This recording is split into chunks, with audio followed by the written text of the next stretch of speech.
and to meet the growing demands of the people. Today is an historic occasion for the districts of Madurai and Mayiladuthurai due to infrastructure expansion by laying foundation stone for the additional court buildings in the district court campus at Madurai with the golden hands of Honorable Chief Justice of India. Inauguration of District and Sessions Court at Mayiladuthurai by Honorable Chief Minister of Tamil Nadu and inauguration of Chief Judicial Magistrate Court at Mayiladuthurai by Honorable Minister of Law and Justice, Government of India. Let us all praise the mother Tamil by singing Tamil Thaiwal.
Dispelling of darkness and ignorance, and welcoming light and knowledge.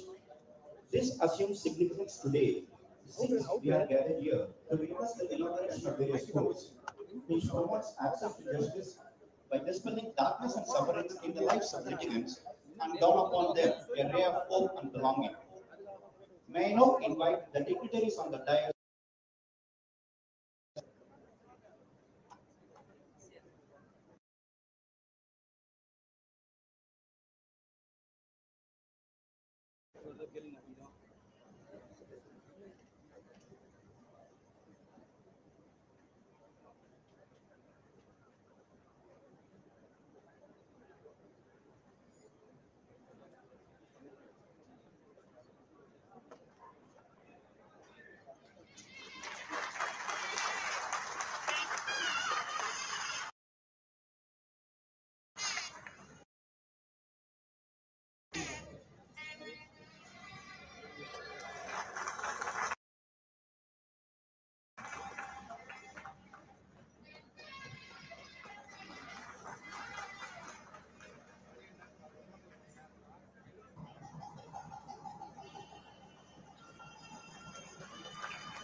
Thank you, sirs.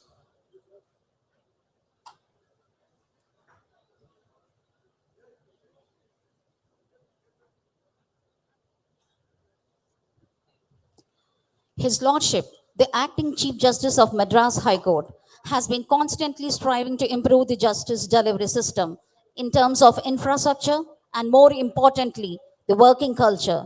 His Lordship is known for his dynamic, unstinted support and constant source of inspiration to the judicial fraternity. May I now request Honorable Thiru Justice Sri Raja the Acting Chief Justice of Madras High Court, to deliver the welcome address.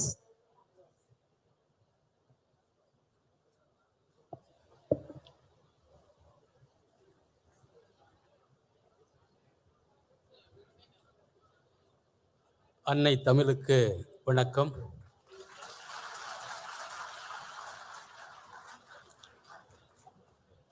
Tamil வளர்த்த மதுரைக்கு என் முதல் வணக்கம். It's a great honor and privilege to wish vanakkam and a very good morning to all of you. It is indeed a great pride and honor to take part in today's ceremony at this Madurai District Court premises for laying the foundation stone for building 30 more court halls, which will take care of your future needs for a century. I request somebody to come and take care of this echoing system. Somebody has to come.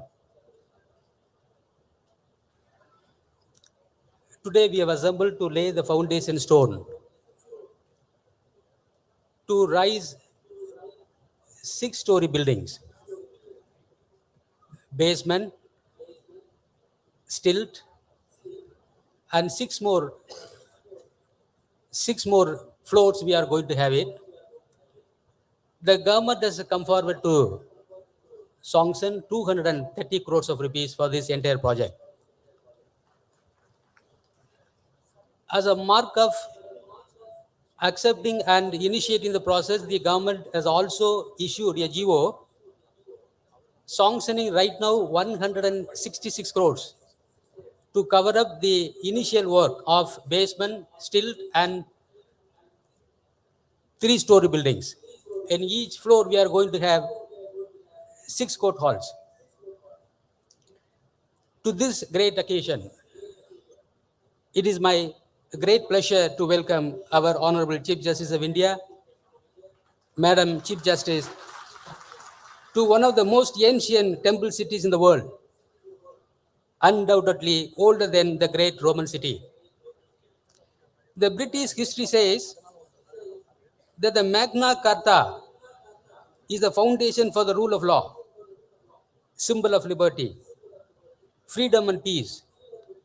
Lord Denning also said that without Magna Carta, no man could have got personal liberty and freedom from arbitrary arrest. In the year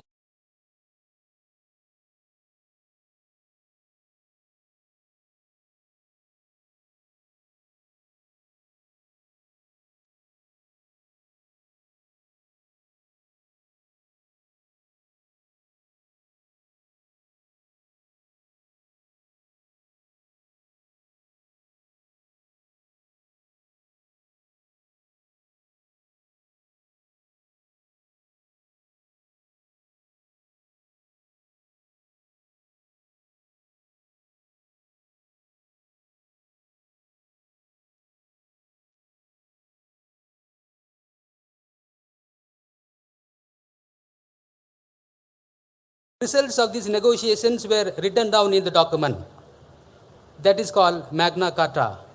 And this Magna Carta became the English law in 13th century, that is in 1215. And Magna Carta lived on for 800 years, it is claimed. They also claim that they discovered the rule of law. But if you come to Madurai, this claim is not correct. Going back to Sangam age in Madurai, Sangam means assembly, that was formed in the 1st century to nurture, cultivate, and develop Tamil language.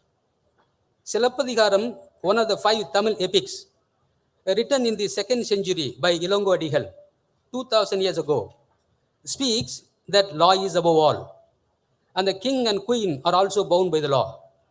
While dispensing with justice, Silappadigaram speaks of the cardinal principles of law, that no one shall be punished before being heard, and that no exception can be given to a king or queen. Therefore, the crime and justice delivery system followed in Tamil Sangam era was 1,800 years older than the Magna Carta that came into existence only in the year 1215. to such a traditionally rich place, Madurai, place of Tamil Sangam. We are delighted to welcome the Honorable Chief Justice of India and Madam Chief Justice. Honorable Chief Justice of India has made immense contribution to the growth of law.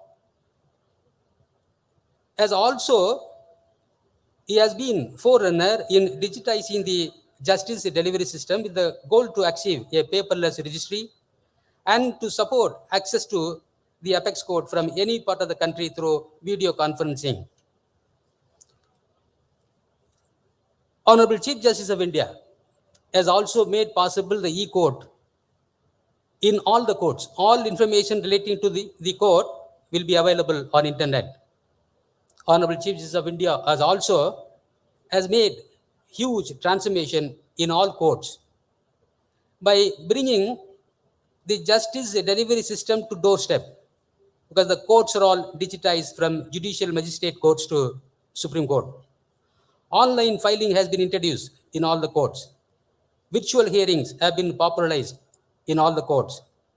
There is yet another interesting aspect that SWAS, Supreme Court Vidik Anuvad software, has been used to translate judgments of the courts from English to 10 regional languages. And the Madras High Court has been standing as a number one in the country in translating the English judgment into Tamil language. With his contribution, I wholeheartedly welcome the Honorable Chief Justice of India. The Honorable Chief Minister, it is our great pride and privilege to welcome the Honorable Chief Minister of Tamil Nadu to this great historic occasion. Honorable Chief Minister has been instrumental in taking steps to aid the administration of justice. His government has sanctioned 230 crores for the Madurai project to have 30 additional courts in this place. Amidst your tight schedule, you have come to grace this occasion. We warmly welcome you, sir. It's a great honor and privilege to welcome the Honorable Union Law Minister. The Honorable Law Minister has always been a pillar of support to the administration of justice, knowing the difficulties suffered by the underprivileged litigants who cannot afford money to travel physically to the courts, has in unison with the Honorable Chief Justice of India taken sincere efforts in achieving the goal of making every court and tribunal in India virtually accessible. It is due to the successful implementation of the phase 2 of the e-courts program, the courts across India are able to deliver justice even during the tough COVID-19 pandemic period.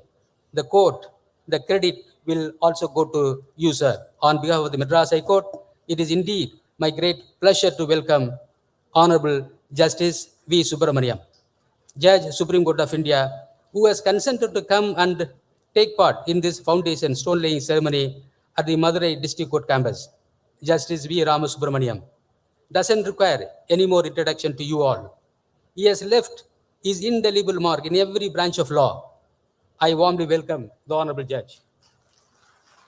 Equally, it is my great pleasure and honor to welcome the Honorable Mr. Justice M. Sundaresh, Judge, Supreme Court of India, for having readily accepted our invitation and taking part in this great function. We welcome you, sir. You are considered as one of the respectable darling of the bar. We welcome the Honorable Judge. Mr. S. Raghupati, Honorable Minister of Law, Courts, Prisons and Prevention of Corruption, Government of Tamil Nadu. Law Minister does not require any more introduction to all of you, as without his presence, no court in Tamil Nadu is open. I warmly welcome you, sir. I heartily welcome Dr. Palanivel Tyagarajan, Honorable Minister of Finance, Planning, Human Resource Management, Pensions and Pensionary Benefits and Statistics, Government of Tamil Nadu, the son of the soil, who amidst his tight schedule has taken part in this function. Your father was a regular practitioner of this court. Minimum 5-6 lawyers will be always accompanying your father. We are happy to see you in your father's place today, and we welcome you, sir. I warmly welcome Mr. P. Murthy, the Honorable Minister of Commercial Taxes, Registration, and Stamp Law, Government of Tamil Nadu, who is also the son of the soil, who has come here to grace this momentous occasion. We welcome you, sir. I enjoy great pleasure in welcoming the honorable brother and sister judges of Madras High Court who have come from the principal seat as well as from the Madurai bench to make this function a successful one. I warmly welcome all of you. Mr. Raj Shanmugha Sundaram, Advocate General of Tamil Nadu. I'm indeed delighted to extend to you a warm welcome, sir. I also extend my hearty welcome to all the faculty members and students of the government law colleges at Madurai and Trichy and also the Tamil Nadu National Law University, Trichy.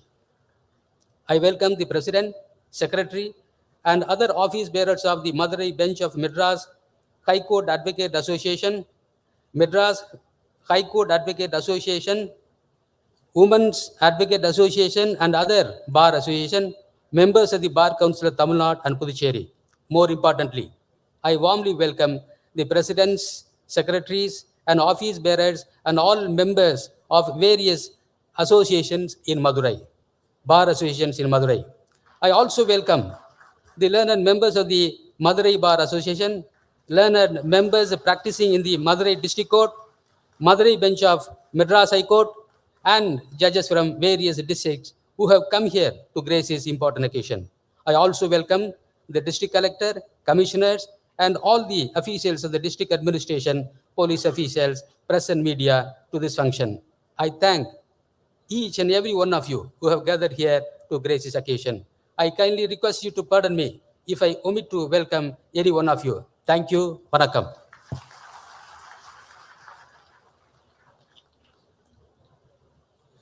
Thank you, Lordship, for extending a very warm and cordial welcome to the August gathering. It's now time for honoring the dignitaries. I humbly request Honorable Thiru Justice T. Raja, Acting Chief Justice of Madras High Court, to honor our esteemed Chief Guest of the Day, Honorable Dr. Justice D.Y. Chandrachud, Chief Justice of India.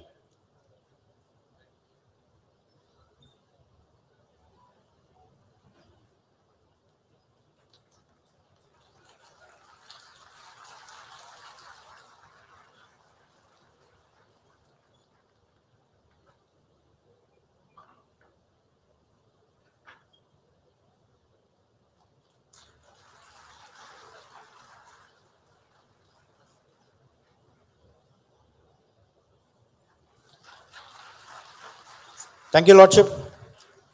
I humbly request Honorable Thiru Justice S. Vaidyanathan, Judge, High Court of Madras, to honor Thiru MK Stalin, Honorable Chief Minister of Tamil Nadu.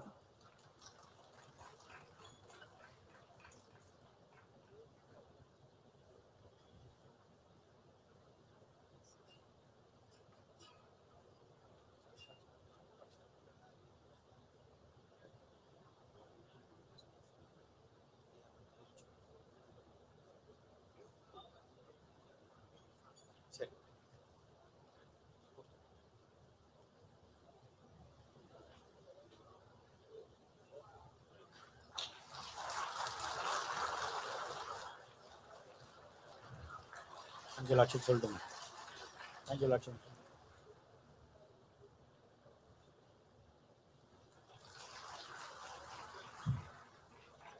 Thank you, my lord. I humbly request Honorable Thiru Justice R. Mahadevan, Judge, High Court of Madras, and Portfolio Judge for Madurai District, to honor Thiru Kiran Rijiju, Honorable Minister of Law and Justice, Government of India.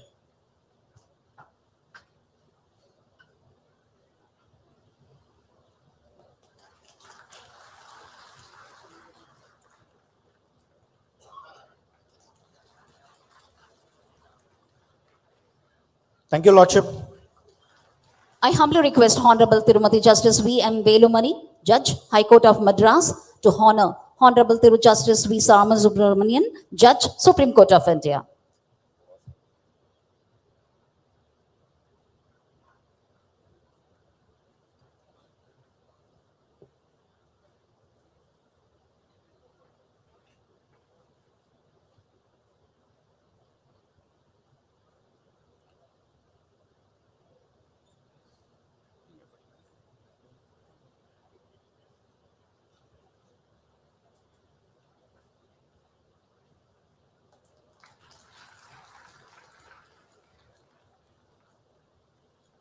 Thank you, Lordship.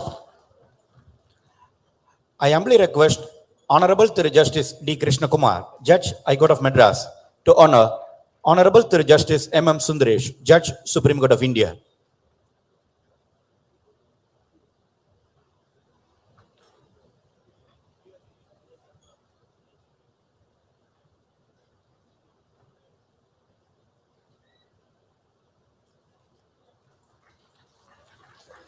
Thank you, Lordship.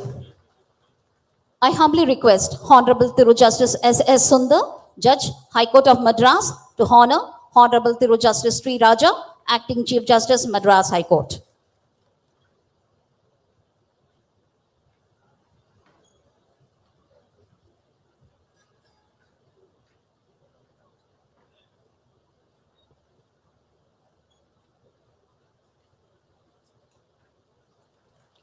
Thank you, Lordship.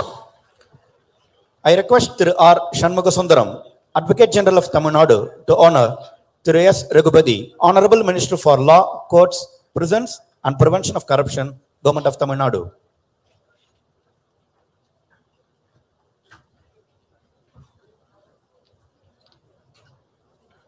Thank you, sir.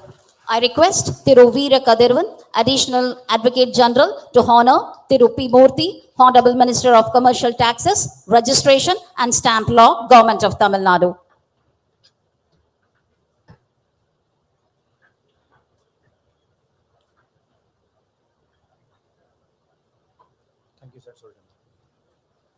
Thank you, sir. I request Thiru R. Bhaskaran, Additional Advocate General, to honor Dr. Palanivel Tyagarajan, Honorable Minister of Finance, Planning, Human Resource Management, Pensions and Pensionary Benefits and Statistics, Government of Tamil Nadu.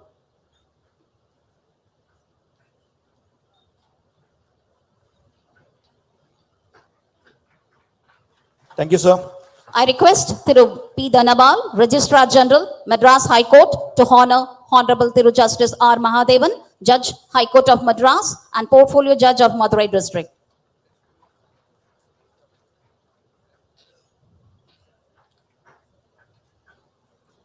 Thank you, sir.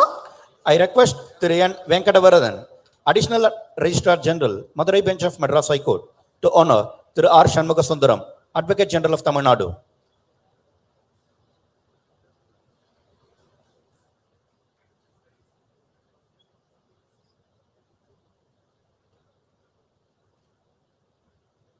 Thank you, sir. I request Thiru P. Muthukumar, State Government Leader, Madras High Court, to honor Honorable Dr. Justice D. Y. Chandrachud, Chief Justice of India, on behalf of the state law officers.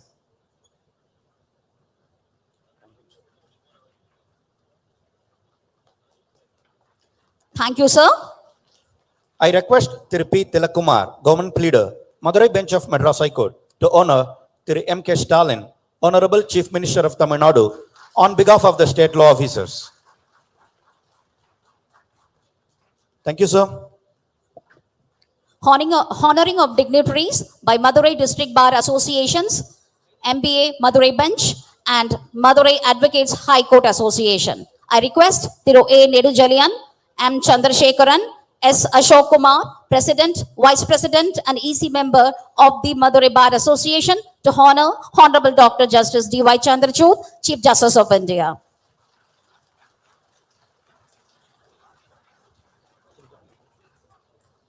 Thank you, sirs. I request Thiru S. Mohan Kumar, Thiru S. Balamurugan, Tirumati C. Lata Shanti, Secretary, Assistant Secretaries of the Madurai Bar Association, to honor Thiru MK Stalin, Honorable Chief Minister of Tamil Nadu.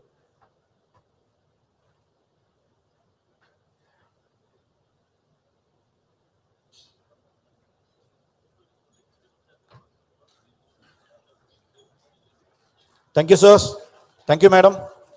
I request Thiru A. Sabha Balamurugan, P. Satish Armugam, R. Muthukumaran, EC members of the Madurai Bar Association, to honor Thiru Kiran Rijiju, Honorable Minister of Law and Justice, Government of India. Thank you, sirs. I request Thiru R. Sauri Raman, Thiru K. Vijay Ganapati, Tirumati Tilaka Balasubramanian, EC members of the Madurai Bar Association, to honor Honorable Thiru Justice V. Ramasubramanian, Judge, Supreme Court of India.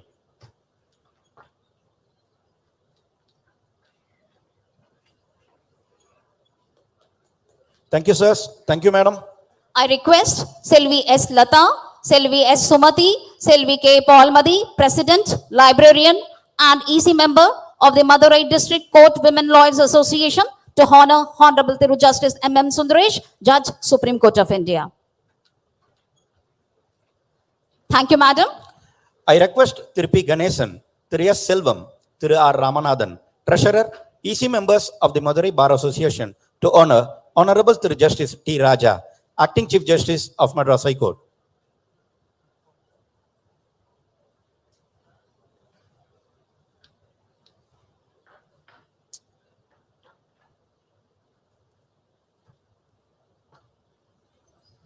Thank you, sirs.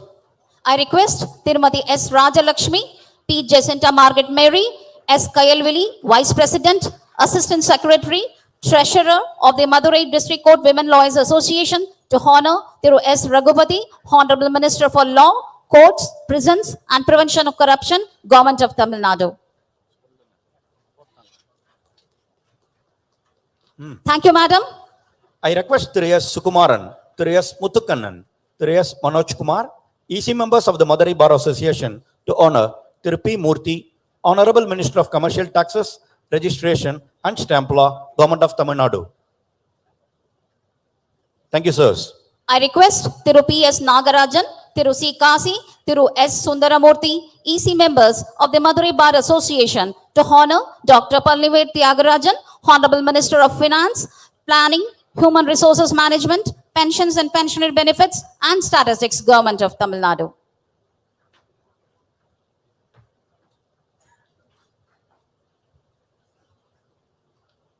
Thank you, sirs. I request Thiru N. Damodaran, Thiru H. Shahulamed, Thiru B. Chandru, EC members of the Madurai Bar Association to honor Honorable Thiru Justice R. Mahadevan, Judge, High Court of Madras and Portfolio Judge of Madurai District.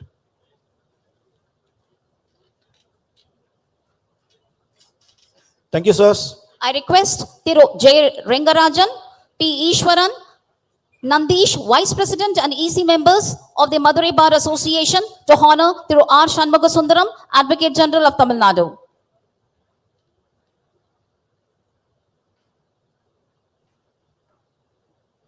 Thank you, sirs. Honored guests, ladies and gentlemen, it is our pleasure to now present a short video clip showcasing the new courts and buildings that are about to be inaugurated today. I invite your kind attention to the screens placed in the hall to feel the moment.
The video clipping has indeed enlightened and informed us about the proposed magnificent additional court buildings in the Madurai District Court campus, District and Sessions Court, and Chief Judicial Magistrate Court at Mayiladuthurai. It is time to lay foundation stone for the proposed additional court buildings in the District Court campus at Madurai and to inaugurate the District and Sessions Court and the Chief Judicial Magistrate Court at Mayiladuthurai. May I humbly request Honorable Dr. Justice D.Y. Chandrachud, Chief Justice of India, to unveil the inscription stone of the foundation stone laying for the proposed additional court buildings in the District Court campus at Madurai.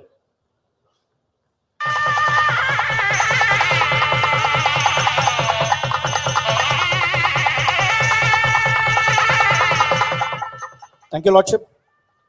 May I humbly request Thiru MK Stalin, Honorable Chief Minister of Tamil Nadu, to inaugurate the District and Sessions Court at Mayiladuthurai through video conferencing.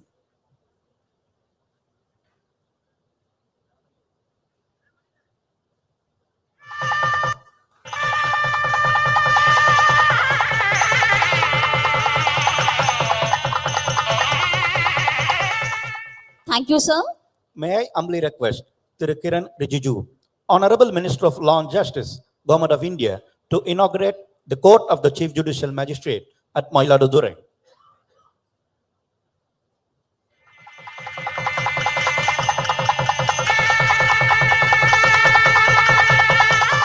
Thank you, sir. It's time to offer felicitation. May I request Thiru R. Shanmugasundaram, Advocate General of Tamil Nadu, to offer his felicitation. Honorable Chief Justice of India, Dr. D.Y. Chandrachud, Honorable Chief Minister of Tamil Nadu, through MK Stalin, Honorable Union Law Minister, through Kiran Rijiju, Honorable Justices Thiruvalargal V. Ramasubramaniam and M.M. Sundaresh, Judges, Supreme Court of India, Honorable Acting Chief Justice of Madras, through T. Raja, Honorable Judges of the Madras High Court, Honorable Minister for Law of Government of Tamil Nadu, through S. Raghupati, Honorable Minister for Finance of Government of Tamil Nadu, Dr. Palnivel Tyagarajan, Honorable Minister for Commercial Taxes, Government of Tamil Nadu, through P. Murthy, the Chief Secretary of Government of India, the Government of Tamil Nadu, through Irai Anbu, members of legal fraternity, bureaucrats, members of the subordinate judiciary, and other dignitaries of the and on the dais and off the dais, representatives of the electronic and print media, ladies and gentlemen. My vanakkam to one and all here, and a warm welcome to you all. At this August gathering, we saw the Honorable Chief Justice of India laying foundation stone for the additional court buildings in the district court complex at Madurai. Our beloved Chief Minister, through MK Stalin, inaugurated the District and Sessions Court at Mayiladuthurai, and the Honorable Union Law Minister inaugurated the the Court of Chief Justice, the Chief Judicial Magistrate at Mayiladuthurai. I take immense pleasure in welcome you all here. It's not only as the leader of the bar. I am more pleased to say that I hail from this very city. I had education here. My father was a doyen of this Madurai bar. He served as the district public prosecutor of the combined Madurai district between 1969 to 78 and later as special public prosecutor for the CBI. It is indeed a privilege to deliver this felicitation. I would like to start by thanking our Honorable Chief Minister for his commitment towards improvement of the judicial infrastructure, notably the subordinate judiciary, which plays an essential role in ensuring that everyone has access to justice. Since many judicial officers are here, I would say it is important to remember that the common citizen's belief is protected only when such access results in fair, affordable, and prompt justice. But justice alone, without social change, would be an empty formality. In our state, the seeds of social reforms were sown a century earlier, which has allowed Tamil Nadu to serve as a beacon for the entire country in our pursuit of social justice and also women's empowerment. These reforms have also made it possible for us to implement transformational changes in all facets of society and to pursue sustainable development goals. I would like to mention here that we have 14 lady judges. That is the highest number of lady judges in any high court in our country. I would only request Dr. Chandrachud to increase this by at least 20. We'll have 30% at least out of the 60 judges. Today I am pleased to note that out of our Chief Minister is continuing the noble tradition set by our former Chief Minister and his father Mutthamizharinger Dr. Kalanga, who was instrumental in modernizing the function of the courts in Tamil Nadu. Many of us here would recall that it was Dr. Kalanga who laid the foundation stone for Madurai bench of the Madras High Court in 2000. He had allotted 147 acres of land for the Madurai bench, which is one of the beautiful looking high courts in the country. It has at least 2/3 of its land area full of greens. And the flora and fauna there is one of the rare flora and fauna in the country. And it has peacocks roaming around in the entire High Court. I request the Honorable Chief Justice to visit the High Court and see this place and also stay in one of the bungalows for some time. I will suggest even to conduct your winter courts here in the Madurai bench. And year back from now, our Chief Minister allotted 4.7 crores for a land opposite to the principal seat of Madras High Court for the construction of a 9-story sessions court as building. On 23rd of April 2022, our Honorable Chief Minister fulfilled one of the demands of the legal fraternity by enhancing the death claim of the advocates' welfare from 7 lakhs to 10 lakhs and allotted 20 crores for welfare fund scheme. The government of Tamil Nadu approved the establishment of 7 commercial courts in budget in 2022 and allocated 1,461 crores for the judicial administration. For this unwavering commitment to infrastructure development, I wholeheartedly thank the Honorable Chief Minister, the Law Minister, and the Finance Minister who are with us here today.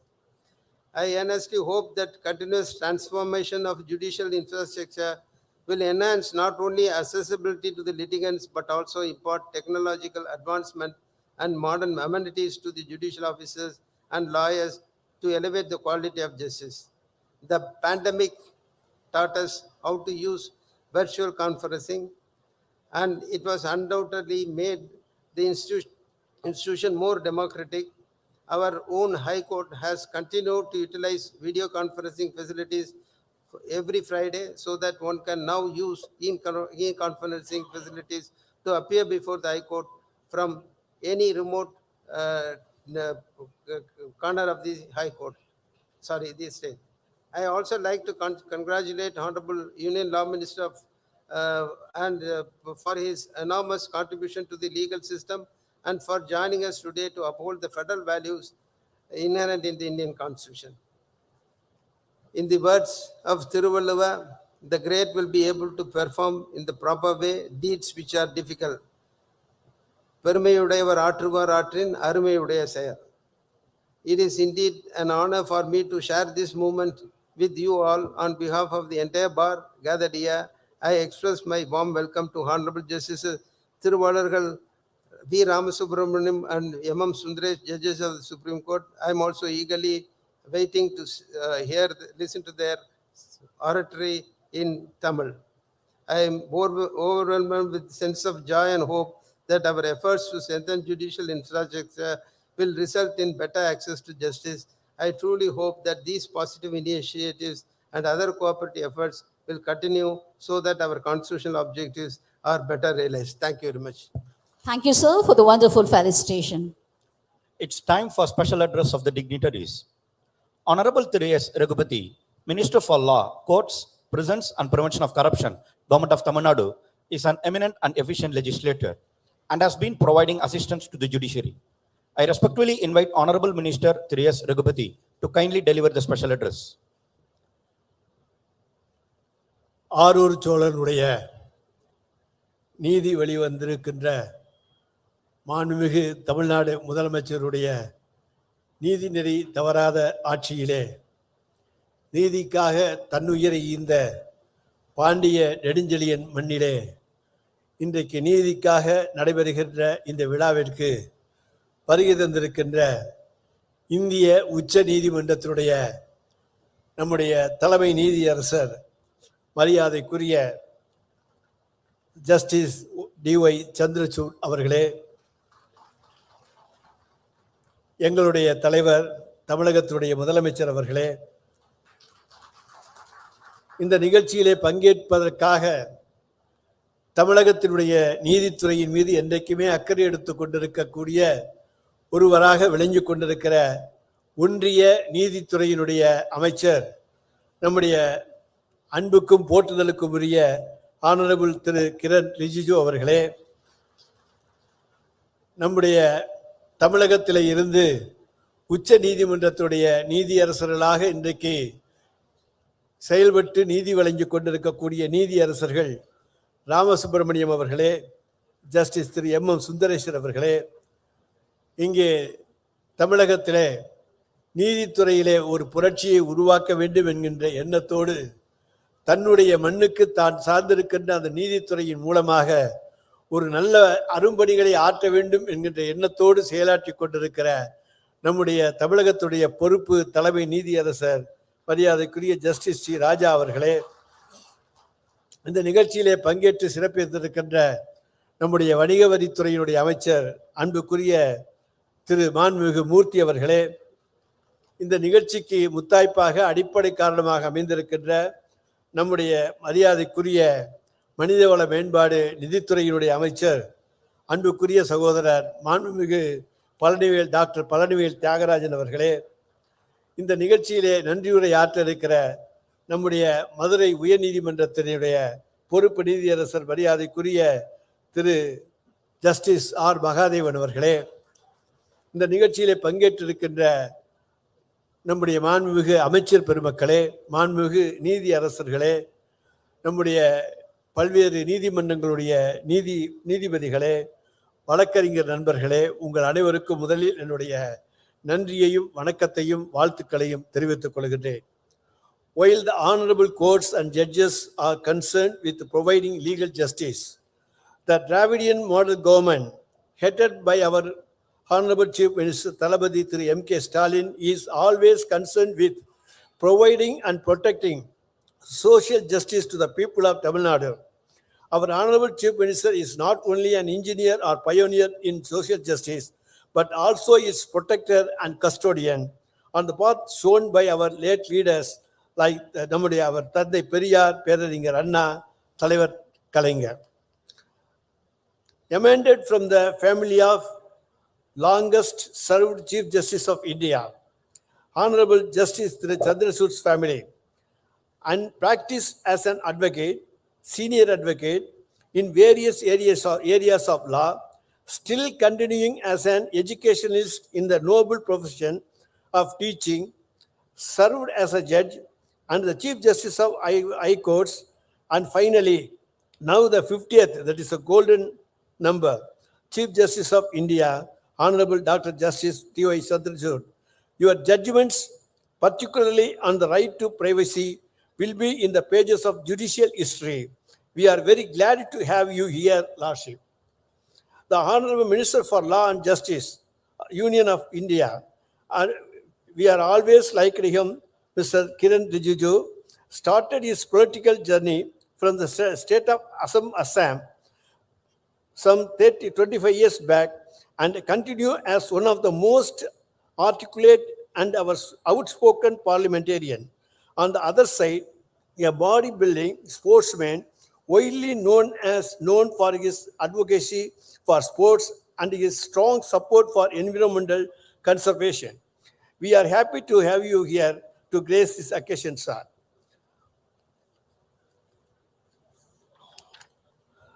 While delivering the 19th Sri Gangaram oration during February 2023 on the topic, a perception for justice, quest for fairness and equality for health care, our Honorable Chief Justice of India, Honorable Chief Justice of India, D.Y. Chandrachud said, several cases challenging National Medical Commission's decisions or cases relating to NEET have found their way to my bench at the Supreme Court.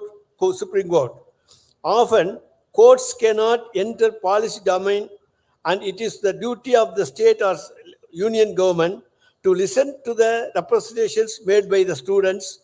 However, whenever injustice is done, it becomes our bounden duty to intervene. The sheer amount of litigation of NEET cases is indicative of the hopes and aspirations of millions of students. It is proof that medicine is one of the most sought after professions in India. Yet the litigation is also symbolic of the need for reforms in medical education in India.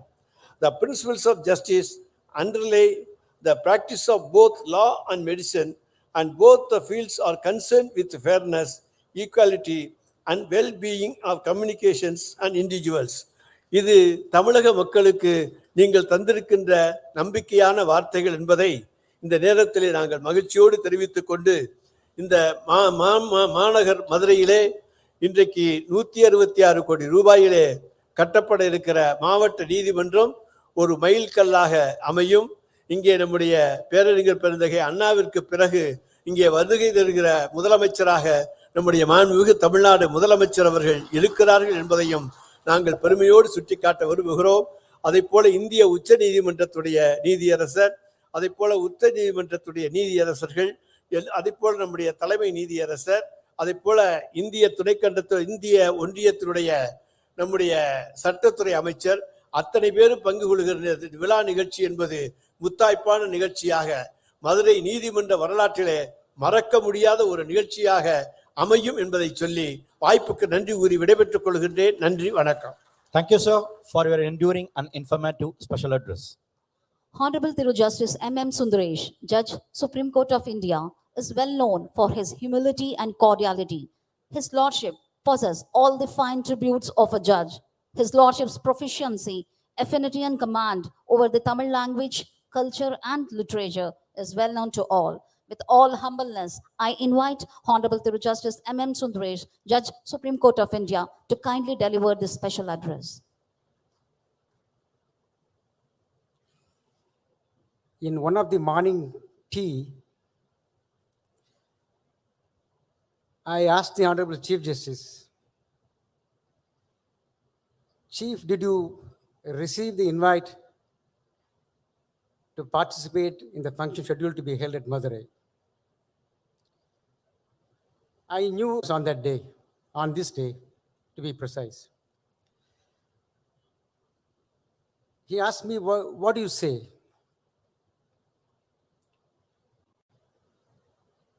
He knew the answer. He expected it from me.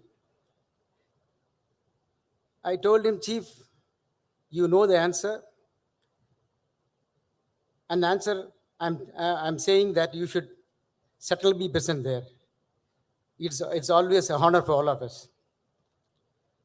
Thank you very much, Chief, for making your presence here.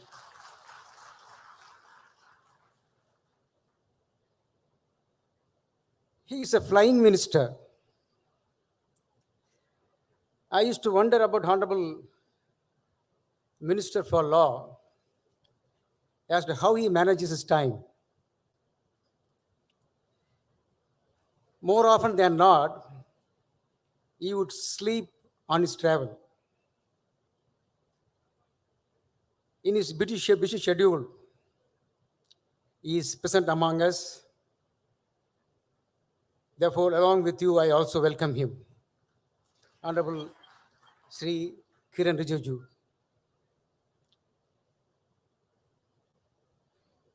தமிழகத்தின் முதல்வர் திரு MK Stalin அவர்களே,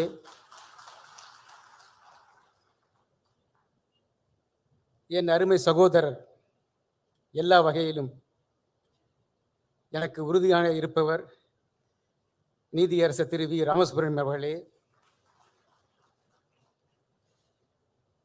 சென்னை உயர்நீதிமன்றத்தின் பொறுப்பு நீதிபதி D. ராஜா அவர்களே, திரு ரகுபதி சட்டமைச்சர் அவர்களே, doctor Palanivel Thiagarajan அவர்களே, என் அருமை நண்பர் நீதியரசர் மகாதேவன் அவர்களே, அமைச்சர் மூர்த்தி அவர்களே, எனது சகோதர நீதிபதிகளே, கீழமை நீதிமன்றங்கள் உட்பட வழக்கறிஞர் பெருமக்களே, பெரியோர்களே, தாய்மொழிகளே, a very good morning to all of you. This is indeed an historic occasion. There are two reasons. This is a place where utmost importance has been given to justice. I do not think in any other place in the world a lady could march and barge to the court of the king and seek justice. This is a place Kannagi got justice. Saint Ilango has put it beautifully. When Kannagi started her march with the material object, the jewel anklet in her hand,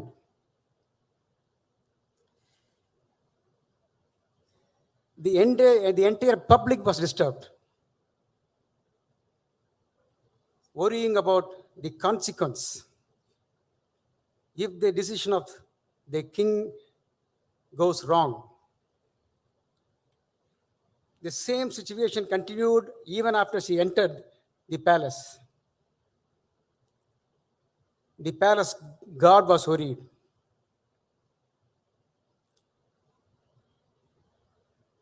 When she entered the palace with full of tear and anger, the king trembled. When she spoke, the king died after hearing her words. He gave up his life. Thereafter, as what remained was merely bestial. The queen followed. The entire city suffered.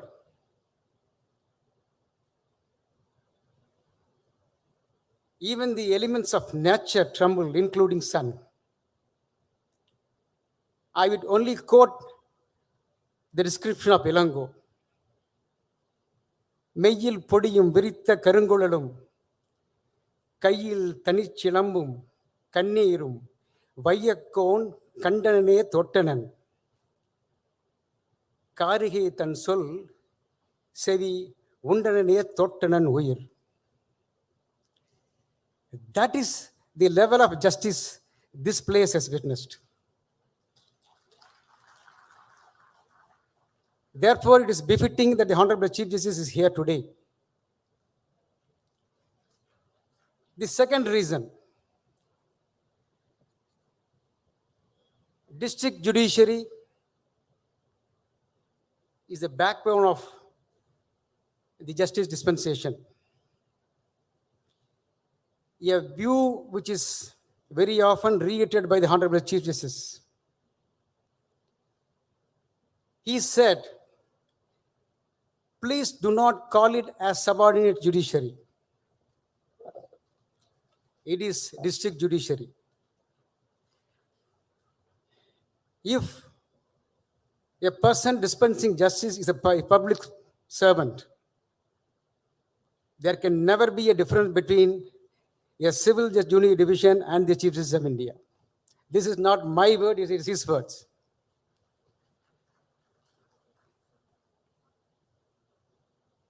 Therefore, this is a message once again to all of you, all of us, that there is no difference except with the hierarchy. It is like a family where the father's word will be respected, which does not mean that others are not important. I would conclude my speech by quoting the words of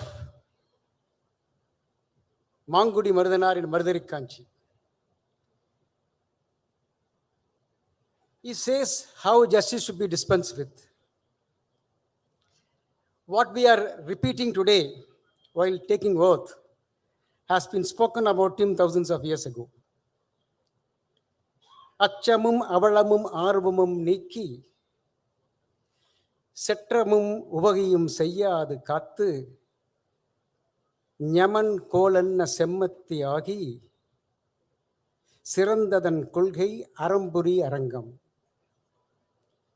Without fear or favor, ill will or affection, anger or happiness, dispense with justice by not merely upholding law alone. I wish and trust we will rededicate ourselves to the cause. Thank you very much for giving this opportunity. Thank you, Lordship, for the splendid and motivating special address. The message of your Lordship would be definitely followed by all concerned. Honorable Thiru Justice V. Ramasubramanian, Judge, Supreme Court of India, is widely acclaimed for his scholarly trait, wit and humor, evincing the combination of passion for humanity and high legal technique. His Lordship's contribution to the Tamil language is well known and widely recognized, as we all are the beneficiaries of his speeches and writings. With all great respect, I invite Honorable Thiru Justice V. Ramasubramanian, Judge, Supreme Court of India, to kindly deliver the special address. மாண்புமிகு இந்திய உச்ச நீதிமன்றத்தின் தலைமை நீதியரசர் doctor D.Y. Chandrachud அவர்களே,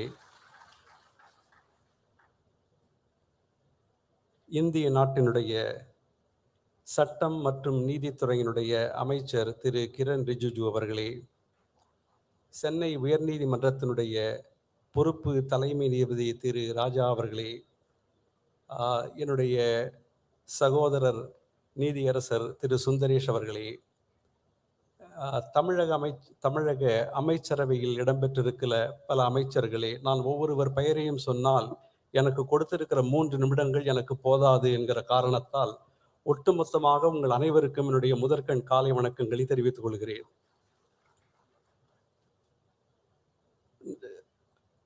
When Honorable Justice Sundaresh started speaking in English, my heartbeat almost went up, because normally he starts speaking in Tamil and switch over to English. paving the way for me to follow him. But today I do not know. Probably the seat next, the chair next to which he is seated made him start the speech in English first. But many times I speak with a view to make people understand. Many times I speak with a view to make people not understand. Therefore, I would switch over to Tamil so that two important people on the dais do not understand what I say. இந்த மதுரை நகரம் மூன்று விஷயங்களுக்கு பெருமை வாய்ந்தது என்பது வரலாறு சொல்லுகிற உண்மை. முதல் விஷயம் empowerment of women. Honorable Chief Justice, I was telling the audience that this is a historical city which is famous for three things. Number one, empowerment of women. I know, and all of you know, that empowerment of women is a subject extremely dear to the heart of the Honorable Chief Justice of India. Now, let me tell you how this place is very important for the empowerment of women. It is here, normally, the transition of power flows from man to women. But this is the only place in the world where power is transferred from women to men. Goddess Meenakshi, whom you had darshan yesterday, is the ruling deity of this place. She rules this place every year for 4 months, 4 Tamil months commencing from Chitrai. April 14th is the Tamil New Year's Day. Chitrai, Vaikasi, Ani, Avani. All these 4 months, Goddess Meenakshi rules this place. Thereafter, she has international affairs to take care of. Therefore, she transfers power to her husband Sundareshwarar for the remaining 8 months. In fact, you should also know that the original name of Honorable Justice Sundaresh was Meenakshi Sundaresh. I do not know what happened. He cut it short into MM Sundaresh, which does not befit the place where we are now standing today. Therefore, I think he must get back to his original name. So the first thing that the city is famous for is empowerment of women. பெண்களை அதிகாரப்படுத்துவது என்பதற்கு இந்த நகரம் அடையாளமாக விளங்கிய நகரம். இரண்டாவது காரணம், இந்த நகரம் தமிழ் மொழியும் தமிழ் இலக்கியமும் இன்றைக்கு தவழ்ந்து விளையாடுவதற்கு காரணமாக இருந்த நகரம். The second reason why this city is very famous is a important historical important is that this is the city from where Tamil language and Tamil literature flourished. And you must know the contribution of scholars from various religions, Saivites, Vaishnavites, Jains, to Tamil language and literature is immeasurable. In fact, it is in this city, once upon a time there was a famine. Therefore, 8,000 Jain munis, Jain monks come here, and the King Pandian hosts them. After the famine goes, all of them leave a wonderful literary piece called Naladiyar. சமண முனிவர்கள் பஞ்சம் வந்தபோது இந்த ஊருக்கு வந்து இந்த ராஜாவால், இந்த அரசனாலே அவர்கள் விருந்தாளியாக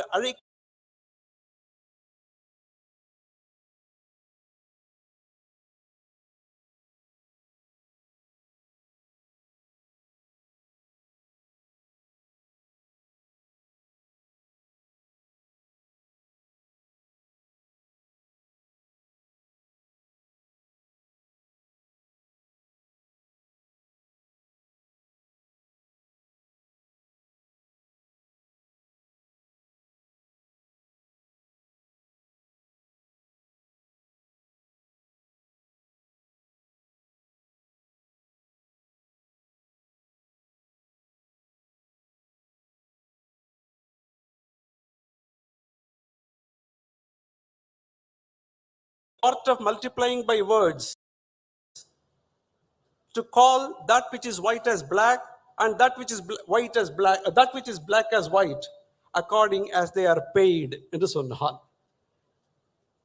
அதைவிட அற்புதமாக அதிவீரராம பாண்டியன் சொன்னான், பொய்யுடை ஒருவன் சொல்வன்மையினால் மெய்போலும்மே மெய்போலும்மே, மெய்யுடை ஒருவன் சொல்ல மாட்டாமையார் பொய் போலும்மே பொய் போலும்மே. The first definition of lawyers was given by Adiveera Pandian. I'm happy that there is something which is missing in Madurai today.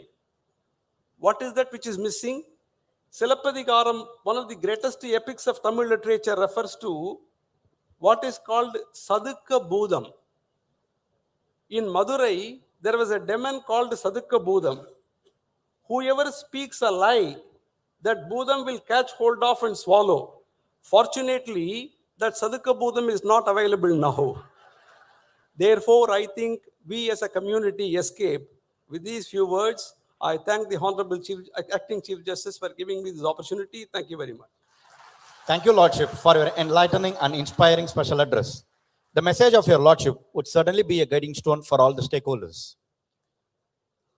Honorable Thirukiran Rijiju, Minister of Law and Justice, Government of India, a laudable personality, hails from the land of dawnlit mountains and one amongst the seven sister states. Being an experienced and seasoned minister, he has wide knowledge in various portfolios.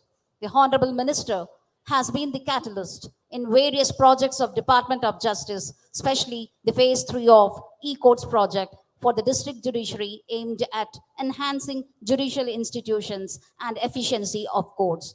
With all humbleness, I invite Honorable Minister of Law and Justice, Government of India, to kindly deliver the special address. Thank you very much. Vadakkam. I was introduced as a very seasoned politician, but the former Chief Justice of India, when we met for the first time, he thought I am a college-going student. So, but I keep telling people, don't go by my looks. It's very deceptive. I'm not as young as I look. So, I'm happy to be today introduced as a very senior and seasoned politician for the first time. Honorable Chief Justice of India, Justice D.Y. Chandrachud, Honorable Chief Minister of Tamil Nadu, Thiru MK Stalin, Honorable Justice V. Rama Subramaniam, Judge Supreme Court of India, Honorable Justice M.M. Sundaresh, Judge Supreme Court of India, Honorable Justice T. Raja, Acting Chief Justice Madras High Court, Sri Thiru S. Raghupati, Law Minister, Tamil Nadu, Thiru Dr. Palanivel Thiagarajan, Finance Minister, Tamil Nadu, Thiru P. Murthy, Minister, Commercial Tax, Tamil Nadu, Honorable Mr. Justice Mahadevan, Judge, Madras High Court, and the other senior judges of Madras High Court, all their brothers and sister judges of Madras High Court, and judges from district and other courts coming from all over Tamil Nadu, the learned Advocate General, all the invited guests. Today I am extremely delighted to be coming to this historic city of Madurai for the first time. I have heard about Madurai so many times, and today very beautifully narrated by all the previous speakers about the historic background, the spiritual touch which this city provides, as well as the other beautiful things associated with this wonderful city. Well, I will not speak long. My drafted speech copy is too thick. If I read the entire speech, it will become too long. I will make very short observations and also tell you about few things what my Ministry of Law and Justice is doing. Let me congratulate the people of Tamil Nadu, particularly Madurai, for these wonderful projects, the court, new court buildings and the complexes which are being inaugurated today. And I must also appreciate that the judicial infrastructure in Tamil Nadu, all over this state in Tamil Nadu, are comparatively better than many of the states in India. Recently, I had visited some other complex on the way to Puducherry, and I could witness the kind of work being done to improve the judicial infrastructure. And it is possible only when the judiciary and the government come together and understand the issues and try to solve it. In the last year's conference of the chief ministers and the chief justices of the High Court, we had a very nice discussion. And one of the important points we had deliberated upon was on the judicial infrastructure. We had also agreed that there would be some formal kind of setup where the chief minister and the chief justice of the High Court will work together with a nominated team of officers and judicial officers and administrative officers to identify the gap and other issues concerning the challenges faced by the judiciary. Because what I found is some of the funds which we provide from the government of India are not fully utilized. On the other hand, there are demands for more funds for judicial infrastructure, but certain amount of funds remain unutilized. It is not a fault of anybody, but there is some lack of coordination. In some of the states, the unutilized funds are little higher than other states. For High Court infrastructure, state government is solely responsible. For the district and the other judicial infrastructure, the central government and the state government come together and we work it. Last year, we had allocated a budget of 9,000 crore for district and other courts in the state. So what I found over the time, what I have realized is my department is pushing hard to ensure that the funds are utilized so that we can ask more money from the finance ministry in the future. Money is not a problem. Funding will never be a constraint. But how to implement, how to utilize the funds, that remains an issue. In some of the states, I have realized that the requirement of the courts and the kind of understanding of the government have certain shortcomings. I had talked to some of the concerned state governments and the High Court official also, in many cases with the Chief Justice of the High Court, that certain needs, things are need to be sorted out so that we can utilize the entire budgetary allocation made. And I'm told Tamil Nadu, Honorable Chief Minister is here. The funds are provided and facilities are created. In the new central sponsored scheme for judicial infrastructure, we had added toilets, smart rooms to have the best facilities available, especially the technological support system must be in place. And the toilets, lawyers' hall. And we have also stressed that the ladies' toilets, ladies' lawyers' hall, this must be ensured so that we give our women a proper place to work. Besides that, the amazing work which Justice D.Y. Chandrachud had initiated under his leadership for the e-court special project. And we are constantly in touch on this matter. My Department of Justice and the Supreme Court E-Committee, they are working as a team.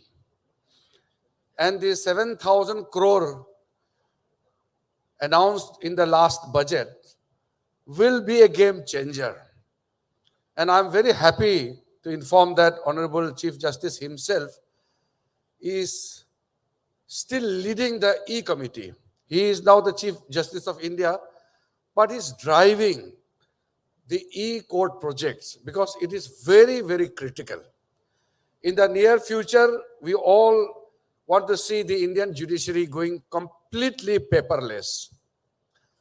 So, the main challenges what we face today, in as much as the pendency of the cases, the process itself is a huge challenge. I have tried to understand why so much of pendency cases are coming up every day. I am not from a legal background, so I don't know much about how the courts function, what are the regular problems faced by the advocates. But when I was in the Home Ministry in the previous tenure, I had learned certain things about the investigating officers, the filing of the charge sheets, cases and everything, which takes long time, much beyond what is expected to.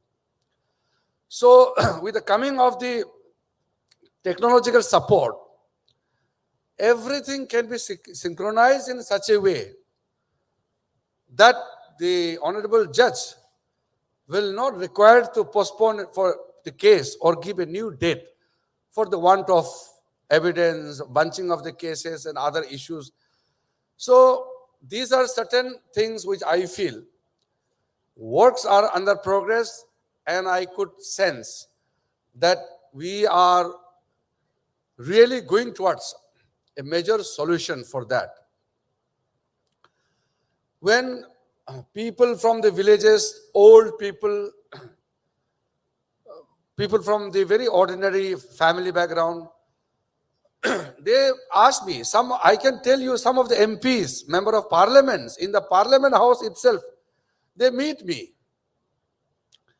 And not only in the parliament question, they've talked to me privately also, that many of the cases are pending for last 10 years, 15 years. Serious cases. But they are not getting the dates. And for that, we can't blame the courts.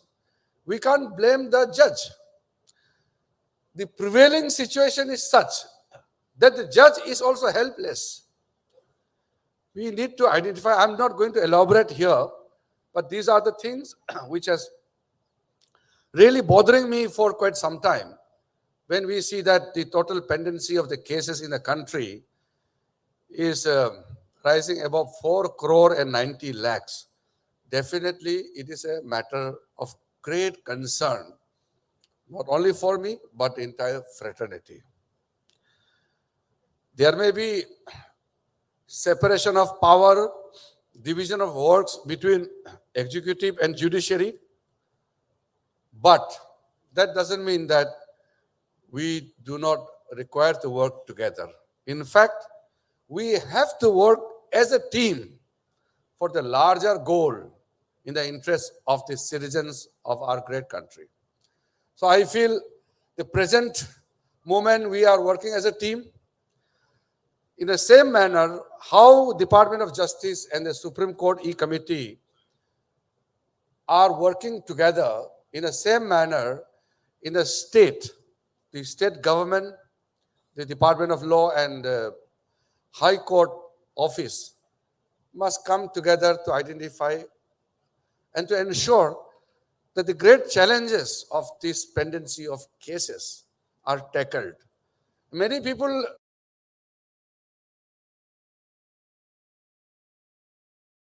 also tell me that next year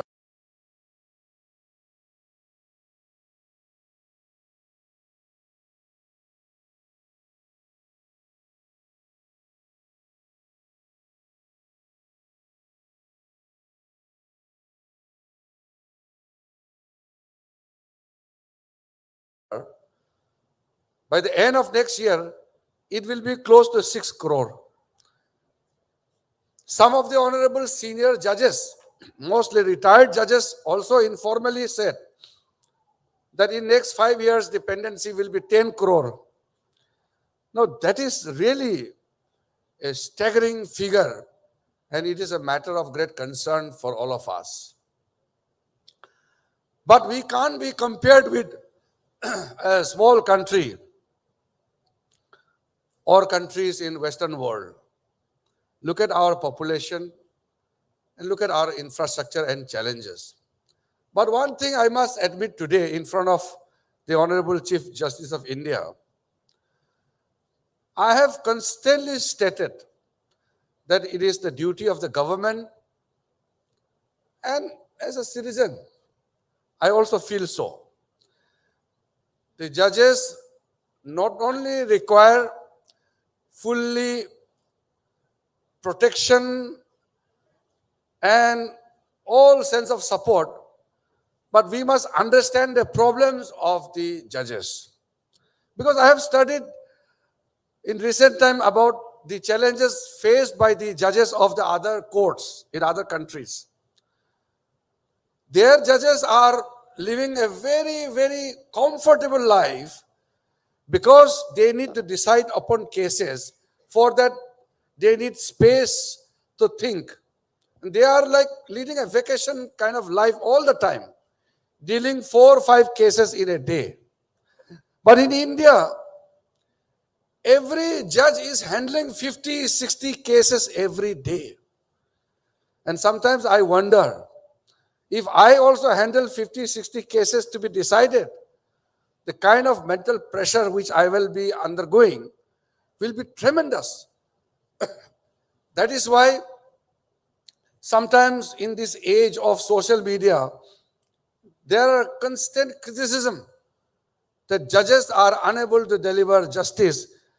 The judges are not in a position to dispose of enough numbers of cases. That is why the pendency of the cases and the numbers are rising, which is not true. In fact, the disposal of the cases are rising faster and faster, but the new cases coming up are double in numbers. So we can't help it. The only way is to have better infrastructure, better mechanism, and to strengthen the Indian judiciary. So while strengthening Indian judiciary, the core issue is of the infrastructure. Soft infrastructure, hard infrastructure, we really need to give lots of emphasis. I'm happy that our government, under the leadership of Prime Minister Modi ji, the central sponsored schemes have been continued, it has been extended, and we are ready to ensure that if anything extra is required, we will definitely look into it. And the 7,000 crore e-project funding which this year's budget had announced will definitely make the great impact, and I will definitely ensure that we follow up all the matters in close coordination with the Supreme Court E-Committee and other E-Committees in the High Courts. I would like to just quote one line from what Honorable Prime Minister Modi ji had said in the Law Ministers' conference. When justice is seen to be delivered, then the faith of the countrymen in the constitutional institutions is strengthened. And when justice is delivered, the confidence of the common man goes up. While we are talking about delivering justice to the common people, the issue of common man's language comes into mind. I had stated in earlier occasions also that when we talk about Indianization of the Indian judiciary, language is a very critical matter. I would be happy to see all the courts in Tamil Nadu to use Tamil language. In the High Court, definitely there is a challenge. We need to handle it. Honorable Chief Justice D.Y. Chandrachud is well aware of the issue, and he is also very proactive in promoting the Indian languages of different states. And Tamil is a classical language, and we are proud of Tamil language. And we would like to see not only in the lower judiciary, but in the high courts and in the Supreme Court in the future, in the age of this technology, translation, the instant translation, transcription is available. Why not someday? We all dream that Tamil language will be used in the Supreme Court also. The recent meeting which I had with the Bharatiya Bhasha Samiti, that committee is headed by the former Chief Justice of India, Justice Bobde. I had a very fruitful meeting with the committee members. And we are working with a time frame now, because the committee was constituted some years back. But now we are developing a common core vocabulary, which means that all the Indian languages will have certain common usages, the legal terminologies, some of the languages which we have a common source. This is quite a technical issue, so a team is working on that. And I have clearly stated that within this year, within 6 months, a report must be tabled to the government of India to ensure that we really take the first concrete step in creating Indian languages to be used commonly in all the courts of India. Similarly, we are also trying to ensure that the common people do not face the hurdles in reaching the courts. The courts, Indian courts, must be readily available for the most downtrodden section of our society. I have interacted with some of the people. They said they get scared to go to the High Court. So the mobile court can move around. If you have to obtain certain statements, record some statements, the police and our district judge or the civil judge or metropolitan magistrate can record in mobile once in a month and make people feel comfortable in facing the law. Why should a common man be scared to face the law? Why should somebody be under tremendous pressure to undergo the legal scrutiny? It must be easy and it must be very, very normal. It should appear normal to face the court. Even we tell the police stations also, the police officers must appear very soft with the common people. Why should people feel scared of police? People must feel protected whenever they see the police. In the same manner, when a common citizen goes to the court, he or she must be very comfortable that he is in the courtroom. One should not be scared to face the law. That is why there are many steps which we need to take in a combined and as a team manner. During the pandemic, I have taken the report of the performance of the Madras High Court and the entire courts in Tamil Nadu. Excellent performance, and the performance in terms of delivering justice to the people in the state of Tamil Nadu was very, very appreciable. And I must thank all the judicial officers, all the honorable judges, and the support system which you have.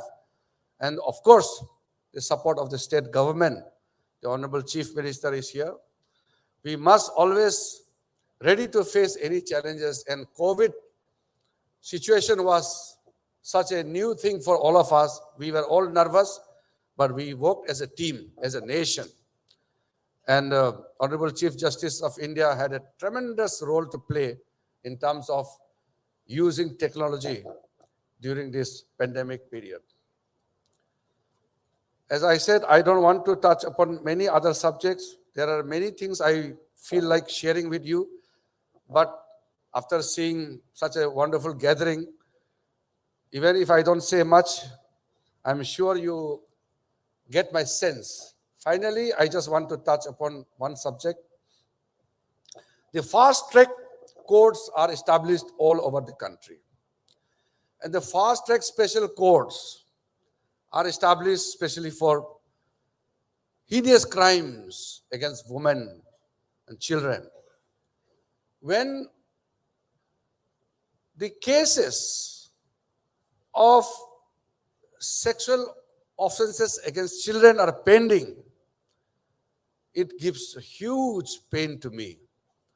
And when a rape victim has to travel 100, 200 kilometers every 2-3 months for justice, the woman has already undergone such traumatic situation, and then to get the justice, if she has to travel again and again for the justice, this should not be acceptable in a civilized society. Today, I represent the Government of India, the Honorable Chief Justice and his 2 honorable judges from the Supreme Court, Honorable Chief Minister, his cabinet colleagues, honorable judges of the Madras High Court, and all the honorable judges of different courts of Tamil Nadu are here. If we don't respond to this great human challenge, then there will be no alternative route. We are the people who will have to solve it. When a children not able to speak up for himself, when a woman who doesn't have a loud voice enough to tell the world about the trauma she had to pass through, then it is a societal crisis. We need to really deal firmly to ensure that such crimes are not only prevented, but whenever it is committed, the justice is delivered instantly. We need to really think deeply about this. Finally, I would like to tell our lawyers, I am constantly in touch with the government lawyers, and I would like to tell the members of the bar that we have to ensure that each high court or any court must have proper decorum, must have a very conducive atmosphere and working condition. Sometimes I get lots of complaints from different sections of the bars, complaints about maybe few judges or maybe some issues, different kinds of representations which I receive. So my only advice is both bar and the bench, the two sides of the same coin. Without one, the other cannot exist. You have to work together to ensure that each court complex must be the ideal complex. It should not be divided on the line of ideology or on the basis of differences which come up due to various reasons. Our relationship with the judiciary is excellent. Sometimes I feel sad. Some reports appear in the electronic media or print media that there are differences between government and the Supreme Court or legislature and the judiciary. We must understand that we are living in a democratic country, a vibrant democracy which India is proud of. There are bound to be certain differences in terms of one's outlook, in terms of approaching your things. It can have some kind of conflicting position from the other side, especially in the administrative side. We may have certain differences. That doesn't mean that there is a confrontation.